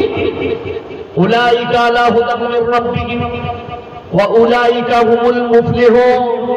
হে আমার নবী, তারাই একমাত্র কামিয়াব, তারাই একমাত্র হিদায়াতের উপরে। আমার আল্লাহ রাব্বুল আলামিন পরের আয়াতে বললেন, ইন্নাল্লাযীনা কাফারু সাওয়াউন আলাইহিম আনজারতাহুম আম লাম তুনজিরুহুম লা ইউমিনুন। হে আমার নবী বলো, যত দাওয়াত দিবে দাও, যত বুঝাবে বুঝাও, যত কোরআন শোনাবে শোনাও। হে আমার নবী, যারা মানান নয়, যারা ঈমান আনান নয়, তারা কখনো ঈমান আনবে না। আর আল্লাহ উত্তর দিলেন, শোনো কেন আনবে না? এক নম্বর, খাতামাল্লাহু আলা কুলুবিহিম। কুলুব মানে হচ্ছে হৃদয়। এই হৃদয়ে তালা মেরে দিয়েছি, তাদের হৃদয়ে আর প্রবেশ করবে না। কুলুব মানে হৃদয়। তারা এত পাপ করেছে, এত গুনাহ করেছে, জিদ করে করে গুনাহ করেছে, আমি আল্লাহ তাআলা মেরে দিয়েছি। খাতামাল্লাহু আলা কুলুবিহিম ওয়া আলা সামিহিম, তাদের কানে মোহর মেরে দিয়েছি। ওয়া আলা আবসারিহিম গিশাওয়া, তাদের চোখেতে পর্দা ফেলিয়েছি। ওয়া লাহুম আযাবুন আযীম, তারা লজ্জা শরমের মাথা খেয়েছে, তাদের চোখেতে পর্দা পড়ে গেছে। তাদেরকে বলে দাও, তাদের জন্য পরকালে আমি আল্লাহ কঠোর শাস্তি রেখেছি, কঠিন আযাব রেখেছি। আমার বন্ধুগণ, আপনারা যদি মনে করেন একের পর এক মৌলবী সারা রাত বয়ান করবে, তারপরেও বলে দিই, যাদের দিলে তালা পড়ে গেছে প্রবেশ করবে না। আগে চলুন অপর জায়গায় ৮ পারা প্রথম পৃষ্ঠা প্রথম আয়াত, আমার আল্লাহ আরো মারাত্মক আয়াত বর্ণনা করেছেন, মারাত্মক আয়াত নাযিল করেছেন, চোখ দিয়ে আপনার পানি আসবে। ওয়ালাউ আন্নানা নাযালনা ইলাইহিমুল মালাইকা ওয়া কাল্লামাহুমুল মাউতা ওয়া হাশারনা আলাইহিম কুল্লা শাইইন কুবুলা মা কানু লিয়ুমিনু ইল্লা আন ইয়াশা আল্লাহ ওয়ালাকিন্না আকতারাহুম ইয়াজহালুন। হে আমার নবী বলো, ওয়ালাউ আন্নানা নাযালনা ইলাইহিমুল মালাইকা, মালাইকা মানে হচ্ছে ফেরেশতা, আমি যদি তাদের কাছে ফেরেশতা পাঠাই, ওয়া কাল্লামাহুমুল মাউতা, আর যারা মারা গেছে কবরে চলে গেছে, তারা যদি কবর থেকে উঠে আসে আর যদি বলে তোমরা ভালো কাজ করো, নেক কাজ করো, নেক আমল করো, আমার আল্লাহ বললেন তারপরেও যারা মানার নয় তারা মেনে নিবে না, যারা হিদায়াত পাবার নয় তারা হিদায়াত পাবে না। সবাই হাত তুলে বলুন, আমরা সবাই মুমিন হব ইনশাআল্লাহ। পরকালের উপরে বিশ্বাস রাখে, নামাজি হন, দিনদার হন, মৃত্যু আপনাকে বরণ করতেই হবে। পৃথিবীর যেখানেই থাকুন আপনাকে মৃত্যু বরণ করতে হবে। আল্লাহর হাবিব সাল্লাল্লাহু আলাইহি সাল্লাম যখন দুনিয়া ছাড়লেন, হযরত ওমর ফারুক রাদিয়াল্লাহু তাআলা আনহু বললেন, কেউ যদি বলো আল্লাহর নবী দুনিয়া থেকে বিদায় নিয়েছে, তাকে আমি তলোয়ারে করে টুকরো করে দেব। হযরত আবু বকর সিদ্দিক রাদিয়াল্লাহু তাআলা আনহু বললেন, হে ওমর, এই কথা বলো না, কোরআনকে মিথ্যা বলা হবে। কোরআনে আছে কুল্লু নাফসিন যায়কাতুল মাউত, যতগুলো জানদার পৃথিবীতে এসেছে সকলকে মৃত্যুর স্বাদ গ্রহণ করতেই হবে, সে যেই হোক। মৃত্যুর স্বাদ আপনাকে গ্রহণ নিতেই হবে। একটা পিঁপড়ে, তাকেও মৃত্যু স্বাদ গ্রহণ করতে হবে। আল্লাহ যতজন প্রাণ দিয়ে যাকে পাঠিয়েছেন, আল্লাহ সকলের মৃত্যু দেবেন, সকল মৃত্যু বরণ করবে। আজকে দুঃখ লাগে, বেদনা লাগে, মানুষ আল্লাহকে বাদ দিয়ে তার সৃষ্টির ওপরে নির্ভরশীল হয়েছে, তার সৃষ্টির ওপরে বিশ্বাস। অনেক মানুষ, আজকে দুঃখ লাগলো, আমাকে একজন একটা ভিডিও পাঠিয়েছে, আপনাদের পাশেই ঝাড়খণ্ডে কোনো একজন মুফতির বাড়ি, গত এক সপ্তাহ আগে ডোমকলে জলসা ছিল। সেই জলসার স্টেজে তিনি প্রকাশ্যে বলছেন, আহলে হাদিস, দেওবন্দি এবং যারা আছে ইত্যাদি ইত্যাদি, এরা সব কাফের, এরা সব জাহান্নামী। তার নাম হচ্ছে জাহাঙ্গীর, নাম শুনেছেন? তার পেটের ভাত হজম হয় না, আমাকে রাহুল বিয়াদার আর মুমতাজকে গালি না গালি দিতেই হবে। যাই হোক, তিনি গালি দিচ্ছেন, তিনি আল্লাহকে জবাব দেবেন। কিন্তু দুঃখের বিষয়, যাই হোক, ওখানে একজন আমি দেখলাম হক্কানি আলেম, একটা মসজিদের ইমাম, পরে শুনলাম উনি একটা দেওবন্দি আলেম, পাশ করা ভালো আলেম। সেই স্টেজে তাকে ধরেছে যে আপনি সমগ্র আহলে হাদিস দেওবন্দি সবাই কাফের কি করে হলো, আপনি প্রমাণ দেন সমগ্রভাবে। ইয়াসিন পার্সোনাল আমার আকীদা গোলমাল, আমি কাফের। আপনার আকীদা গোলমাল, আপনাকে কাফের বলতে পারে, কিন্তু সমগ্র একটা সমাজ কি করে কাফের হতে পারে আপনার কাছে? তিনি উত্তর তো দেননি, মিথ্যা করে বলছে আমি এই ভাষা বলি। এটা হচ্ছে তাদের নেচার, বড় দুঃখ লাগে। আর একজন মুফতি আছে, তার নাম হচ্ছে জুবের।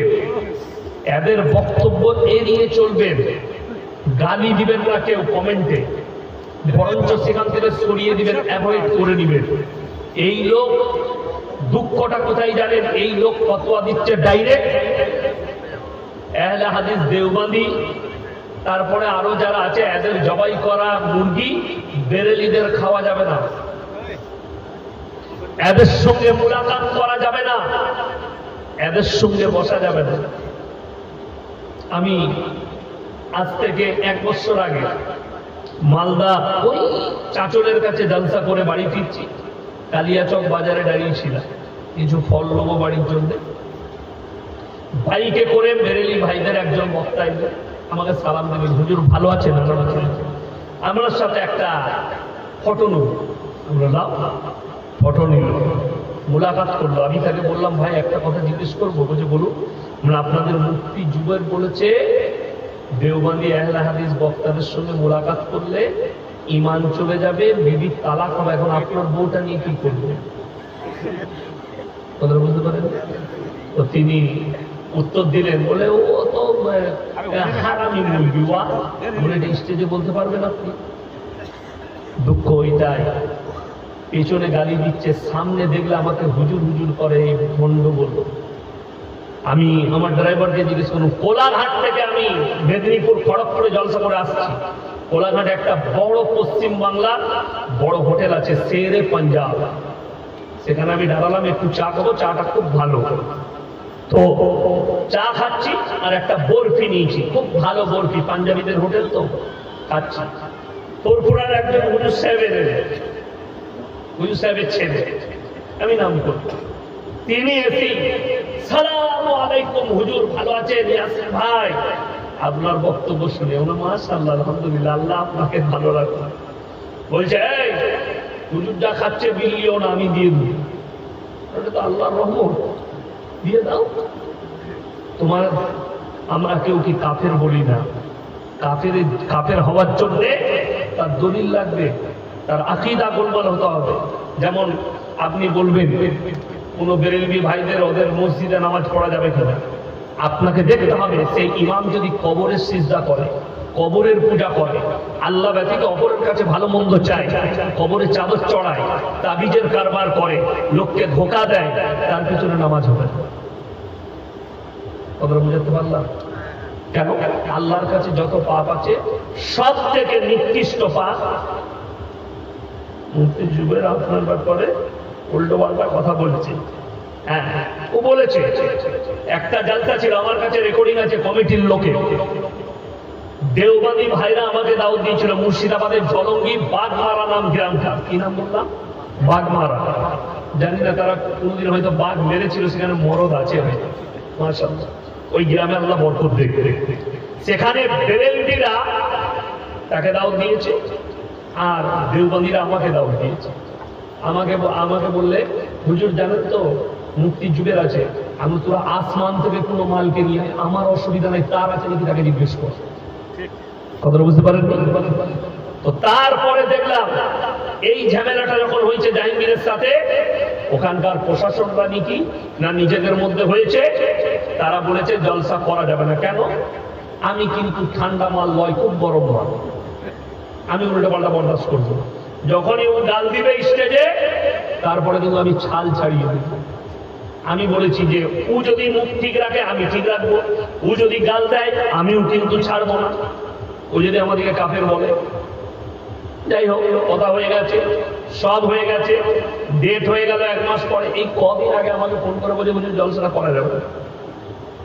আমার কাছে মোবাইলে রেকর্ডিং আছে, দুজনা যে মৌলবি দাওয়াত করেছিল তার কমিটির একটা ছেলে, তো ক্যান্সেল হয়ে গেছে। গত 3 দিন আগে দেখলাম এই মুক্তি যুগের এত বড় মিথ্যাবাদী হয় এরা, বলছে ইয়াসিন আমার ভয়ে জলসা ক্যান্সেল করেছে। কত বড় মিথ্যাবাদী! আমি ক্যামেরা আছে দায়িত্ব নিয়ে বলছি, শেখ আছে, আলেমরা আছে, আপনারা সাক্ষী আছে। যদি ওই বাঘ মারার লোককে বলবো মুক্তি যুগের বাপের যদি হিম্মত থাকে তোমরা জলসাটা করো, আমি দায়িত্ব নিয়ে এখানে সাক্ষী রেখে আল্লাহর কসম খেয়ে বলছি আমি ওখানে পৌঁছাবো। ওর যতগুলো বাপ আছে সব নিয়ে এসো, আমি একা থাকবো, আমার হয়ে কেউ যাবে না, খালি শ্রোতাগুলো থাকলেই হবে। ওর কত বড় হিম্মত আছে দেখবো। আমি কি ক্যান্সেল করবো? আমি জীবনে কোনো জায়গায় জিজ্ঞেস করি না যে বক্তা কে আছে, দাওয়াত দিবে নিয়ে নাও। অনেকজন আমাকে বলে হুজুর অমুক হুজুর আছে, আমরা খুব খেজুর রাখ আর হুজুর রাখ, আমার অসুবিধা নেই, তোর পড়বে না বা তোর হুজুরের পড়বে। হাওড়া জেলা এক জায়গায় জলসা করতে গেছি, বাড়ি থেকে বেরিয়ে গেছে আসরের পরে, একজন ফুটপুরার হুজুর সাহেব জিজ্ঞেস করেছে কে আছে, তো ওরা বলেছে কমিটির ছেলে বর্ধমানের ইয়াসিন হুজুর আছে। বলছে গ্রামের লোক তো সব কাফের হয়ে যাবে, ওকে দাও দিয়েছ, যা বুঝে করবো। তারা বলছে এই বছরে কাফের হয়, সামনে বছরে আপনাকে ডেকে কর্ম করবো, আপনি আসেন না, তাকে মানা করে দিয়েছি। আমি গিয়ে জলসা করে আমি বললাম ভাই আমার কোনো অসুবিধা নেই, বিশ্বাস করুন আজ পর্যন্ত কেউ কি গালি দিই নাই। আমার এই মোবাইলটা কোন ছাত্র যদি আমাদের হয়, আহলে হাদিস মাদ্রাসায় কত ভালো ভালো ছাত্র আছে না? নাই? আমাকে ভালোবাসে না? একটা প্রমাণ দেখতো বেরেলিরা, যাদের মৌলবি কটাকে আমাদের ছাত্ররা গাল দিচ্ছে মা বোন তুলে, আর তাদের মৌলবিরা মা বোন তুলে গাল দিচ্ছে ফোনে, প্রমাণ মোবাইল দেখলে বুঝতে পারবে মা বোন তুলে গাল দিচ্ছে। আল্লাহ হেফাজত করুক এই কমকে এদের কাছ থেকে। সব থেকে বড় জিনিস হচ্ছে সবাই মনে করুন, আবার শিরকের পাপ কেউ করবো না, বলুন ইনশাআল্লাহ। মারাত্মক। আর এই পাপে বেশি জড়িয়ে যায় কে জানে? আমার মা বোনেরা। কিছু হোক আর না হোক, ওকে যদি বলে তোর ছেলে হচ্ছে না, অমুক মৌলবি তাবিজ দিলে তোর ছেলে হয়ে যাবে, ওইখানেই পালাবো। ঠিক বললাম না? তাহলে ছেলে মনে হয় ওই মৌলবির তাবিজে হয়, খোঁজ নিয়ে দেখ আগে মৌলবির ছেলে হয়েছে নাকি, না সে বাঁজা। ছেলে যদি মৌলবির তাবিজে হতো, আমাদের দ্বারা হতো, কোরআন তো মিথ্যা হয়ে যেত। তাহলে কেন? সূরা আল ইমরান প্রথম পৃষ্ঠা, ওয়াল্লাযী ইউসাউমিরুকুম ফিল আরহামি কাইফা ইয়াশা লা ইলাহা ইল্লা হুয়াল আজিজুল হাকীম। হে আমার নবী, পৃথিবীর মানুষকে বলে দাও, মায়ের গর্ভে যে বাচ্চা হয়, বাচ্চা দান করি আমি আল্লাহ, আমার ইচ্ছা মতো বাচ্চা দান করে, আমি কারোর পরামর্শে কাজ করি না। বলুন সুবহানাল্লাহ। তাহলে আপনি কার কাছে ছেলে চাইছেন? কার জন্য ছেলে বলছেন? আপনি আল্লাহর কাছে চান। ভালো মন্দ কার কাছে চাইবেন? সকলে বলুন আল্লাহর কাছে। লাস্টে একটা কথা বলবো, দুনিয়াতে 3টে জিনিস রেখে যান, যারা বড় লোক আছেন, গরিব আছেন, ধনী দরিদ্র, মা বোন সবাই 3টে জিনিস রেখে যাবেন, সকলে যারা বলুন ইনশাআল্লাহ। কিয়ামতের সকাল পর্যন্ত নেকি পাবে। নাম্বার 1, নেক সন্তান তৈরি করে যান। সবাই করবেন তো? জোরে বলুন ইনশাআল্লাহ। ইনশাআল্লাহ। তিনটে সাদকায়ে জারিয়া কিয়ামতের সকাল পর্যন্ত নেকি পাবেন। নাম্বার 1 হচ্ছে নেক সন্তান। আপনি মরে যাওয়ার পরে আপনার সন্তান যেন আপনার জন্য দোয়া করে, আপনার সন্তান যেন আপনার জন্য দান করে, আপনার সন্তান সে যেন বাপের জন্য দান খায়রাত করে। মাদ্রাসা জলসা যেটা আমার বাপের, মসজিদের জন্য আমার বাপের, নেক সন্তান দেখে যেন আপনি মরে যাওয়ার পরে সে যেন জানাজা পড়াতে পারে। নাম্বার 2 সাদকায়ে জারিয়া। এই যে মাদ্রাসার জলসায় পয়সা দিচ্ছে, মসজিদে পয়সা দিচ্ছে, সাদকায়ে জারিয়া কিয়ামতের সকাল পর্যন্ত নেকি পাবে। নাম্বার 3 খায়রুকুম মান তাআল্লামাল কুরআন আল্লামাহু, যারা ইলম হাসিল করে এবং অপরের কাছে পৌঁছায়, এ মারাত্মক সাদকা। এই মাদ্রাসার যে শিক্ষকরা যারা তালিম দিচ্ছেন এবং সেক্রেটারি, কেসিআর, প্রেসিডেন্ট, যত জিম্মেদার যারা পরিচালনা করছেন, মাশাআল্লাহ এরা সবাই সাদকার নেকি পাবে কিয়ামতের সকাল পর্যন্ত। আমার বন্ধুগণ, সবাই নিয়ত করুন আমরা নেক সন্তান তৈরি করব ইনশাআল্লাহ, সাদকায়ে জারিয়া করব ইনশাআল্লাহ। তিনটে লোক যদি হাত পাতে কোনোদিন ফিরাবেন না। 1 নম্বর ওয়া আকিদাল কুরবা, কাছের গরীব। নাম্বার 2 ওয়াল ইয়াতামা ওয়াল মাসাকিন, এতিম আর মিসকিন যদি হাত পাতে তার হাতকে ফিরিও না। ওয়াবনাস সাবিল ওয়ালা তুবাদ্দির তাবদীরা, আর মুসাফির যদি হাত পাতে তার হাতকে ফিরিও না।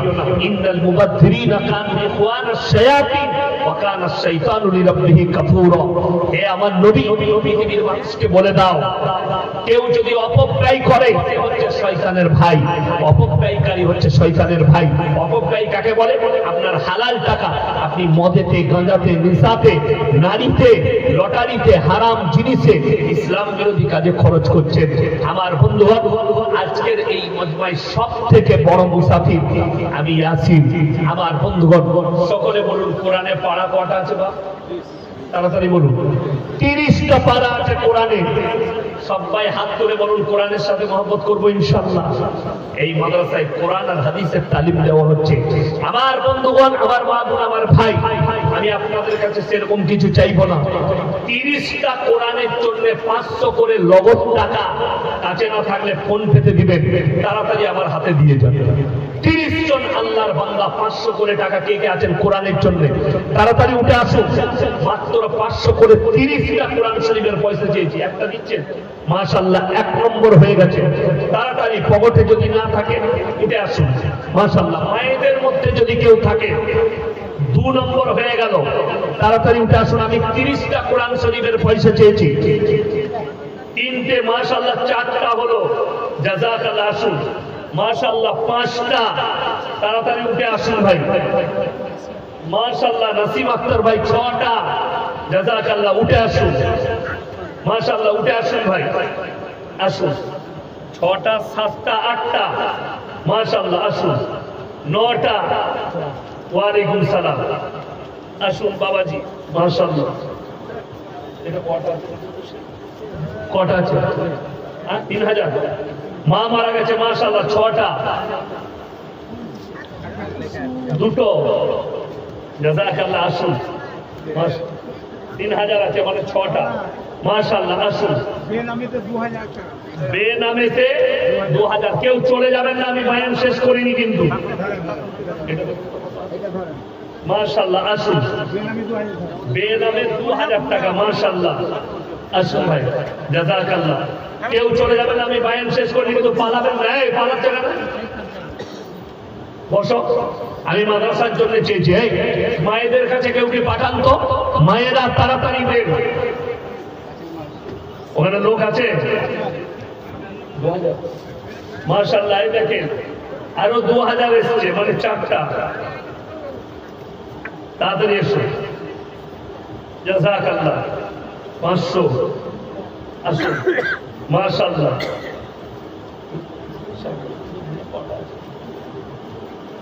তাড়াতাড়ি আসুন ভাই, আর কে আছেন? তাড়াতাড়ি, মাশাআল্লাহ, জাযাকাল্লাহ। ওই ওই ওই, কি নাম তোমার? সাইডে, কালকে নালে পরশু 200 টাকা দিয়ে দিও। আচ্ছা বয়স্ক মহিলা দিলে মাশাআল্লাহ, ঠিক আছে। তাড়াতাড়ি ভাই, আর কে আছেন?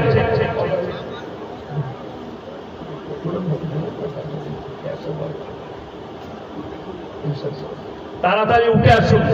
মায়েদের মধ্যে কে কে আছে ভাই?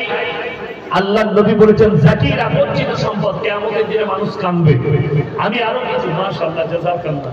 আসুন ভাই, 47, এটা একটা 48 দেন, একটা ওইটা ধরেছে, ধরে নিয়েছে এখানে 47টা, তাহলে 48 49 হয়েছে। বা 50 নম্বরটা কে আছে? তাড়াতাড়ি উঠে আসে। শেষ ভালো কাজ, সব ভালো কাজ। 50 নম্বর কে আছে? জাযাকাল্লাহ। আসুন, মাশাআল্লাহ, 50। আচ্ছা, এই দেখেন 51, পরশু 250 দিয়ে দিবেন। ওয়ালাইকুম সালাম। 52টা হলো, তাহলে আর 8টা দিয়ে দেন, বা 60টা হয়ে যাবে। আর 8টা দিনই হবে। মায়েদের মধ্যে আমার কোনো মা নেই।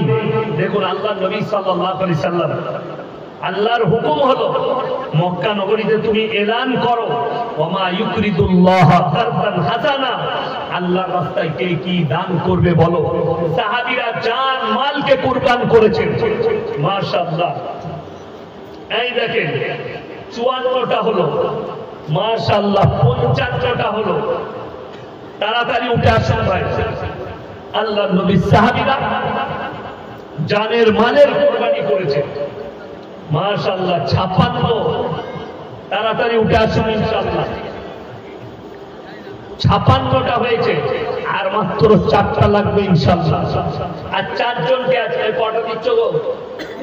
1000 না 500? 500। 57টা হলো, আর 4টা লাগবে ইনশাআল্লাহ। আর 3টে লাগবে, একটা, মাশাআল্লাহ। 58টা হলো, আর মাত্র 2টো লাগবে, 7টা হয়ে যাবে। শেষ ভালো তার, সব ভালো তার। এই 2টো কোন আল্লাহর বান্দা দিবেন? কটা? 2টো। হ্যাঁ,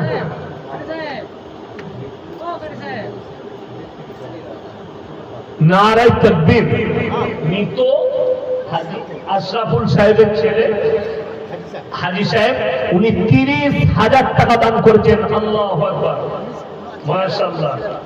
এই দেখেন 59। আব্দুর রহিম হিলার ভাই 5500 দিয়েছে, মানে 11টা, তাই তো? তাহলে কটা হলো? 70টা। তাহলে বাপ এই যখন 70 গেছে, তাহলে 38টা দিয়ে সেঞ্চুরি করে দেবে। মায়েরা পালাচ্ছে কেন? আমি তো বায়ান শেষ করিনি এখনো। তোমাদেরকে বলবো দিয়ে যাও। 70টা হয়েছে বাপ, আর মাত্র 30টা লাগবে ইনশাআল্লাহ। এসো, মাশাআল্লাহ। এই দেখেন কি বাকি রাখবে? একটা। জাহিঙ্গীর ভাইয়ের মা একটা বাকি রেখেছে, মানে 72টা হলো, আর 28টা লাগবে। আচ্ছা, এখানে এমন কোন আল্লাহর বান্দা নেই যে 5000 টাকা ওয়াদা করবেন 10টা কোরআন শরীফের পয়সা 1 মাস পরে দিবেন, 15 দিন পর দিবেন? একটু আমার সাথে মুলাকাত করে যাবেন যে 1 মাস পরে আপনি 5000 টাকা দিবেন 10টা কোরআন শরীফের পয়সা। একজন আল্লাহর বান্দা কেউ নেই ইনশাআল্লাহ 10টা কোরআন শরীফ। আমার ভাই 72টা হয়েছে, আর 28টা লাগবে। আমি বলবো 10টা করে, 2 জন আল্লাহর বান্দা। 1 নম্বর কে আছেন? 10টা কোরআন শরীফ। 10টা বলেছি, মাত্র 5000 টাকা। আপনি 10 দিন পরে দিবেন, 1 মাস পরে দিবেন, 2 মাস পরে দিবেন, মাত্র 5000 টাকা। কোন আল্লাহর বান্দা আছেন যে আমি এই শেষ সময়ে কোরআনের মহব্বতে এই এতিমদের জন্য, এই মিসকিনদের জন্য আপনি আছেন, আপনি দিয়ে যাবেন 10টা কোরআন শরীফ? একটু আমার সাথে মুলাকাত করে যাবেন যে 10টা কোরআন শরীফ আপনি দিবেন। এরকম কে আছে? মাশাআল্লাহ। 73টা হয়ে গেল, আর মাত্র 27টা লাগবে। একজন কেউ আমার আল্লাহর বান্দা এমন নেই রাসূলের মহব্বতে? মাশাআল্লাহ। আরো একজন বাচ্চা 120 টাকা দিয়ে গেল, জাযাকাল্লাহ। আমার ভাই কেউ এরকম আল্লাহর বান্দা নেই? আচ্ছা, 5টা করে বলুন। আমার যুবকরা, আমার ভাইরা 5টা করে কে কে?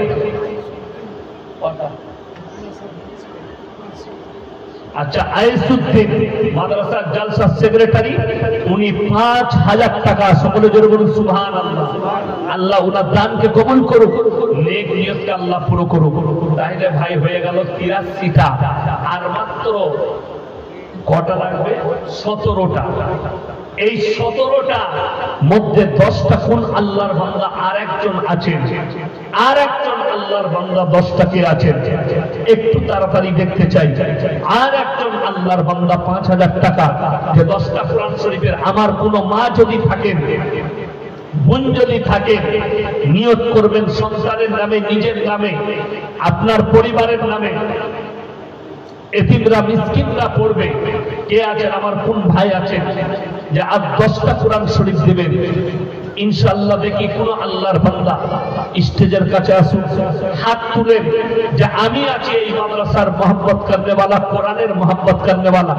এই মাদ্রাসা আমাদের, ইজ্জত আমাদের, এই এতিম মিসকিনরা আমাদের।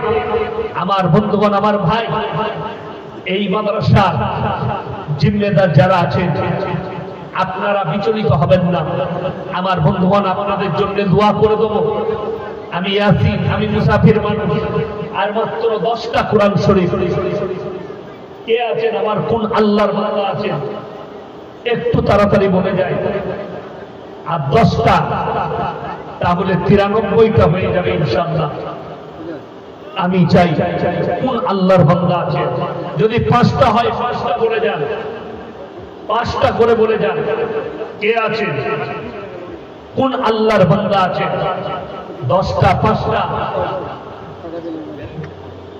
মাশাআল্লাহ, আল্লাহু আকবার। বেনামে একজন ভাই 5000 টাকা, 10টা কোরআন শরীফের পয়সা। জোরে সরে বলুন নারায়ে তাকবীর। আমি একটা কথা বলি, 93টা হয়ে গেল। আমি কালকেও বলেছি, আজকেও বলতে বাধ্য হচ্ছি। আমি যখন মেদিনীপুর যাই, আমার বর্ধমান, হুগলি, 24 পরগনা আমাকে আদায় করতে বললে আমি বলি আমি আদায় করি না। একজন আমাকে বলছে, হুজুর আপনাকে আমি মোবাইলে দেখলাম আপনি আদায় করছিলাম, কি ফের আমি ছেড়ে দিয়েছি। কেন করি না? বিশ্বাস করুন, মালদা, মুর্শিদাবাদ, নদিয়ার মানুষ, তাদের হাত, দানের হাত আপনাদের মতো দান কোনো জেলায় নেই। আল্লাহ আপনাদেরকে দানের এত বরকত দিয়েছে, জেনে রেখে দিবেন, এটা আল্লাহর রহমত আপনাদের উপরে, যে আপনাদের টাকা এই মাদ্রাসায় খরচ হচ্ছে। মাশাআল্লাহ। এই দেখেন, আরো একটা চলে এলো, 94টা হলো, আর মাত্র 6টা। একজন আল্লাহর বান্দা কেউ আছেন 6টা দিয়ে 100টা করে দিবে? আমি গজল পড়ি না, যা হবে আজকে গজল পড়ব। এই মানুষটা আমার অন্তরের মানুষ, একদম কাছে। কি বুঝলেন? আল্লাহ অনেক যোগ্যতা দিয়েছে, গলা মারাত্মক। আমি মাঝে মাঝে বয়ান শুনি রাতের বেলা গাড়িতে যেতে। আমার তো ঘুম হয় না, আমি গাড়িতে বক্তাদের বয়ান শুনি, কে কি বলছে, এনাদের কাছ থেকে কিছু শিক্ষা নিয়ে বিশ্বাস করি। তাই আমি বলবো, এই 3টে 6টা কোরআন শরীফ কে আছে? একজন আল্লাহর বান্দা হাত তুলে বলে দেন। মাশাআল্লাহ। এই দেখেন, আর মাত্র 5টা লাগবে, 95টা হয়ে গেল। 5টা। মাশাআল্লাহ। আমার নাসিম আক্তার ভাই 5টা দিয়ে 100টা পূরণ করলেন। সকলে জোরে বলুন সুবহানাল্লাহ। আল্লাহ ভাইয়ের জানে মানে ইজ্জতে বরকত দেখ, ওনার কারবারে আল্লাহ বরকত দেখ, রুজি রোজগারে আল্লাহ বরকত দেখ, খেতি বাড়িতে আল্লাহ বরকত দেখ। আমার ভাই 100টা পূর্ণ হয়ে গেল। আমি 100টা চেয়েছিলাম। এরপরে আমি বলবো, আমার ভাই গজল আপনারা শুনবেন তো? হ্যাঁ, গজল আমি বলবো। বলেন বলেন, গজল আমি বলবো, কিন্তু ব্যাপার হচ্ছে আপনাদের পকেটে হেনা নামে 2টা লিখতে বললো। এই দেখেন, তাহলে আবার 102 হয়ে গেল, আর এই একটা 3টে, তাহলে আর 7টা দেন। আমি কিন্তু গোলমাল বক্তা, ও খিঁচ আমাকে ভালো লাগে না, পুরোপুরি করতে হবে। 10 করে দেন। আব্দুল হান্নান সাহেবের স্ত্রী 2 কাঠা জমি দিয়েছে, বলুন সুবহানাল্লাহ। 1 কাঠা কবরস্থান, 1 কাঠা মাদ্রাসা। কত দিনের প্রতি মহব্বত। আর এই দেখেন সোনার একটা নাকফুল দিয়েছে। আল্লাহ তুমি এই মাকে কিয়ামতের দিনে হযরতে খাদিজার পাশে দাঁড় করা, বলুন আমিন। আল্লাহ ইনাদের কারবারে বরকত দাও, রুজি রোজগারে মায়ের হায়াতে বরকত দাও, ইনাদের পরিবারকে আল্লাহ সুখী করো। এই পরিবারের যত সদস্য চলে গেছে আল্লাহ তুমি তাদের কবরের দিকে জান্নাতুল ফিরদৌসের দরজা খুলে দাও, বলুন আমিন। আল্লাহ তোমার ঘরের জন্য যারা হাত বাড়িয়েছে আল্লাহ তুমি তাদের দিকে রহমতের হাত বাড়িয়ে দাও, বলুন আমিন। আমার মায়ের দিকে বলবো, মা, একজন মা একটা নাক কাটি দিয়েছে, নাকফুল, আর 4 জন মা নেই যে 5টা করে দিবেন। একটা বাচ্চা অসুস্থ আছে, 2000 টাকা দিতে হবে। আল্লাহু আকবার। এই দেখেন বাচ্চাকে কত মহব্বত করে, বাচ্চার জন্য 2000 টাকা দিয়েছে।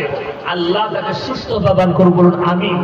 ওই বাচ্চা যেখানে যে ওষুধ খেলে ভালো হবে আল্লাহ সে ওষুধের কাছে পৌঁছে দাও, যে ডাক্তারের কাছে গেলে ভালো হবে আল্লাহ সেই ডাক্তারের কাছে পৌঁছে দাও। এই দোয়া দিচ্ছি আল্লাহ ওই মাকে তুমি সবর করার তৌফিক দান করো। আমার ভাই তাহলে হয়ে গেল আপনার 103 আর 4 60, আর 3টে দেন বাবা, 110টা হয়ে যাবে। আর 3টে দিবেন 110। আমি ইনশাআল্লাহ দোয়া করব।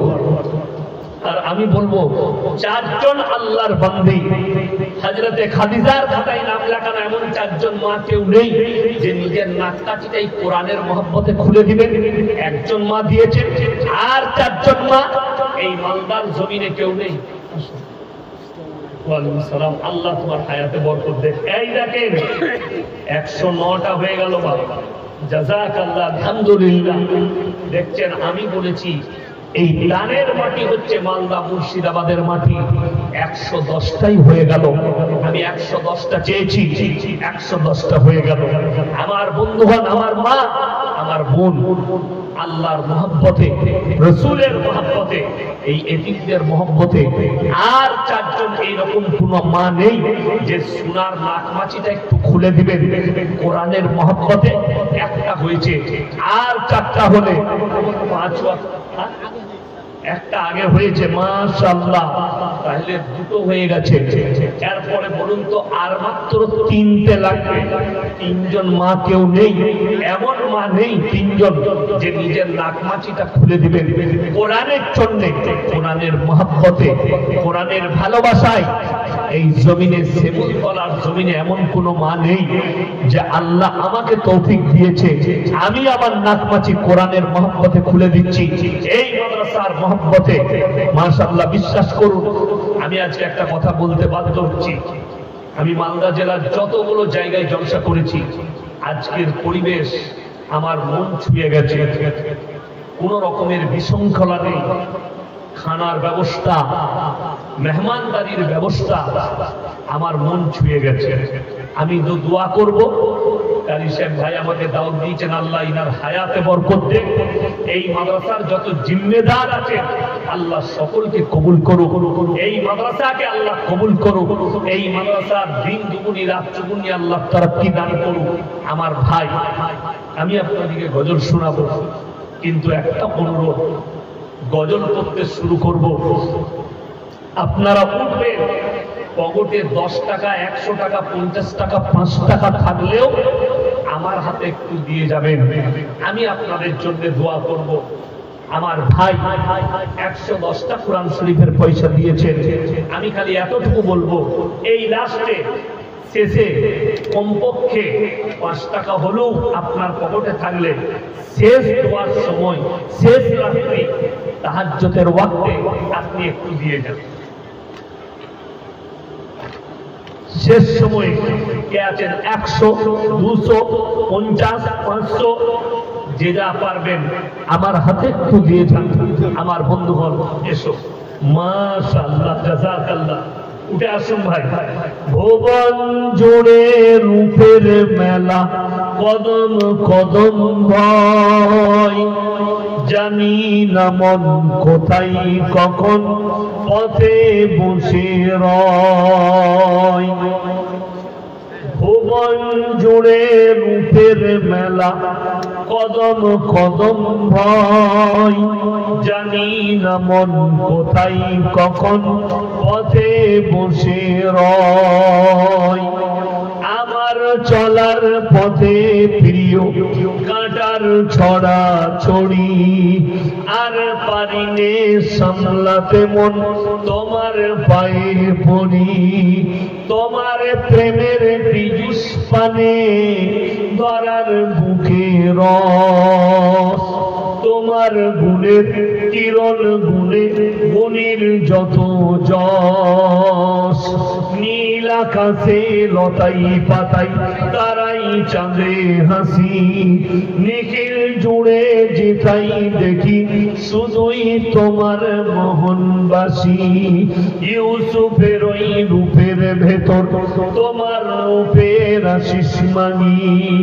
ঈসা মুসা ইব্রাহিম দাউদ নূহ সবই, সবার গুণে গুণী তুমি ওগো আমার প্রিয় নবী সাল্লাল্লাহু আলাইহি ওয়াসাল্লাম। আসুন ভাই, মাশাআল্লাহ আপনারা অনেক দিয়েছেন। আমার ভাই, এই শেষ সময়ে যদি আরো কোনো আল্লাহর বান্দা থাকে 100, 200, 50, 500, মাশাআল্লাহ। আসুন ভাই, জাযাকাল্লাহ, আলহামদুলিল্লাহ। আল্লাহ আপনাদের দানকে কবুল করুক, নেক নিয়তকে পুরো করুক, মাশাআল্লাহ। আসুন ভাই, 10, 20, 50, 100, 200, 500 যে যা পারবেন এই শেষ সময়ে আপনি দিয়ে যান। এই মাদ্রাসা আমাদের, এই ইজ্জত আমাদের, তাই কেউ চলে যাবেন না, একটু দিয়ে যাবেন। এই মাশাআল্লাহ। আসুন, জাযাকাল্লাহ। আল্লাহ হায়াতে বরকত দেখ, রুজি রোজগারে বরকত দেখ। আসুন ভাই, 50 টাকা হোক, 10 টাকা হোক, 5 টাকা হোক, একটু আল্লাহর ওয়াস্তে দিয়ে যান, শেষ সময়ে দিয়ে যান। শেষ দোয়া পড়ে তারপরে যাবেন। মাশাআল্লাহ, এই দেখুন একজন বাচ্চা দিয়ে গেল, জাযাকাল্লাহ। আসুন ভাই, কেউ চলে যাবেন না, একটু ভাই আসুন, মাশাআল্লাহ। আসুন ভাই, একটু আসুন, জাযাকাল্লাহ। আল্লাহ হায়াতে বরকত দেখ। আমার মা বোনেদের মধ্যে যদি কেউ থাকে শেষ সময় একটু দিয়ে যান, মাশাআল্লাহ। আল্লাহ দানকে কবুল করুক, জাযাকাল্লাহ। আসুন, মাশাআল্লাহ। কেউ চলে যাবেন না, একটু দিয়ে যাবেন এবং দোয়া পড়ে তারপরে যাবেন, কেউ এমনি চলে যাবেন না। আসুন ভাই, মাশাআল্লাহ। আসুন, জাযাকাল্লাহ। আসুন, কে আছেন আমার কোন আল্লাহর বান্দা আছে? এসো, মাশাআল্লাহ, এসো, জাযাকাল্লাহ। দাদা, আল্লাহ হায়াতে বরকত দে, মাশাআল্লাহ। আসুন, জাযাকাল্লাহ। আর কে আছেন ভাই? একটু তাড়াতাড়ি আসেন, ইনশাআল্লাহ, তাড়াতাড়ি। আল্লাহ দিয়েছেন, আল্লাহর রাস্তায় কে আছে একটু দিয়ে যান। এসো, মাশাআল্লাহ। আসুন ভাই।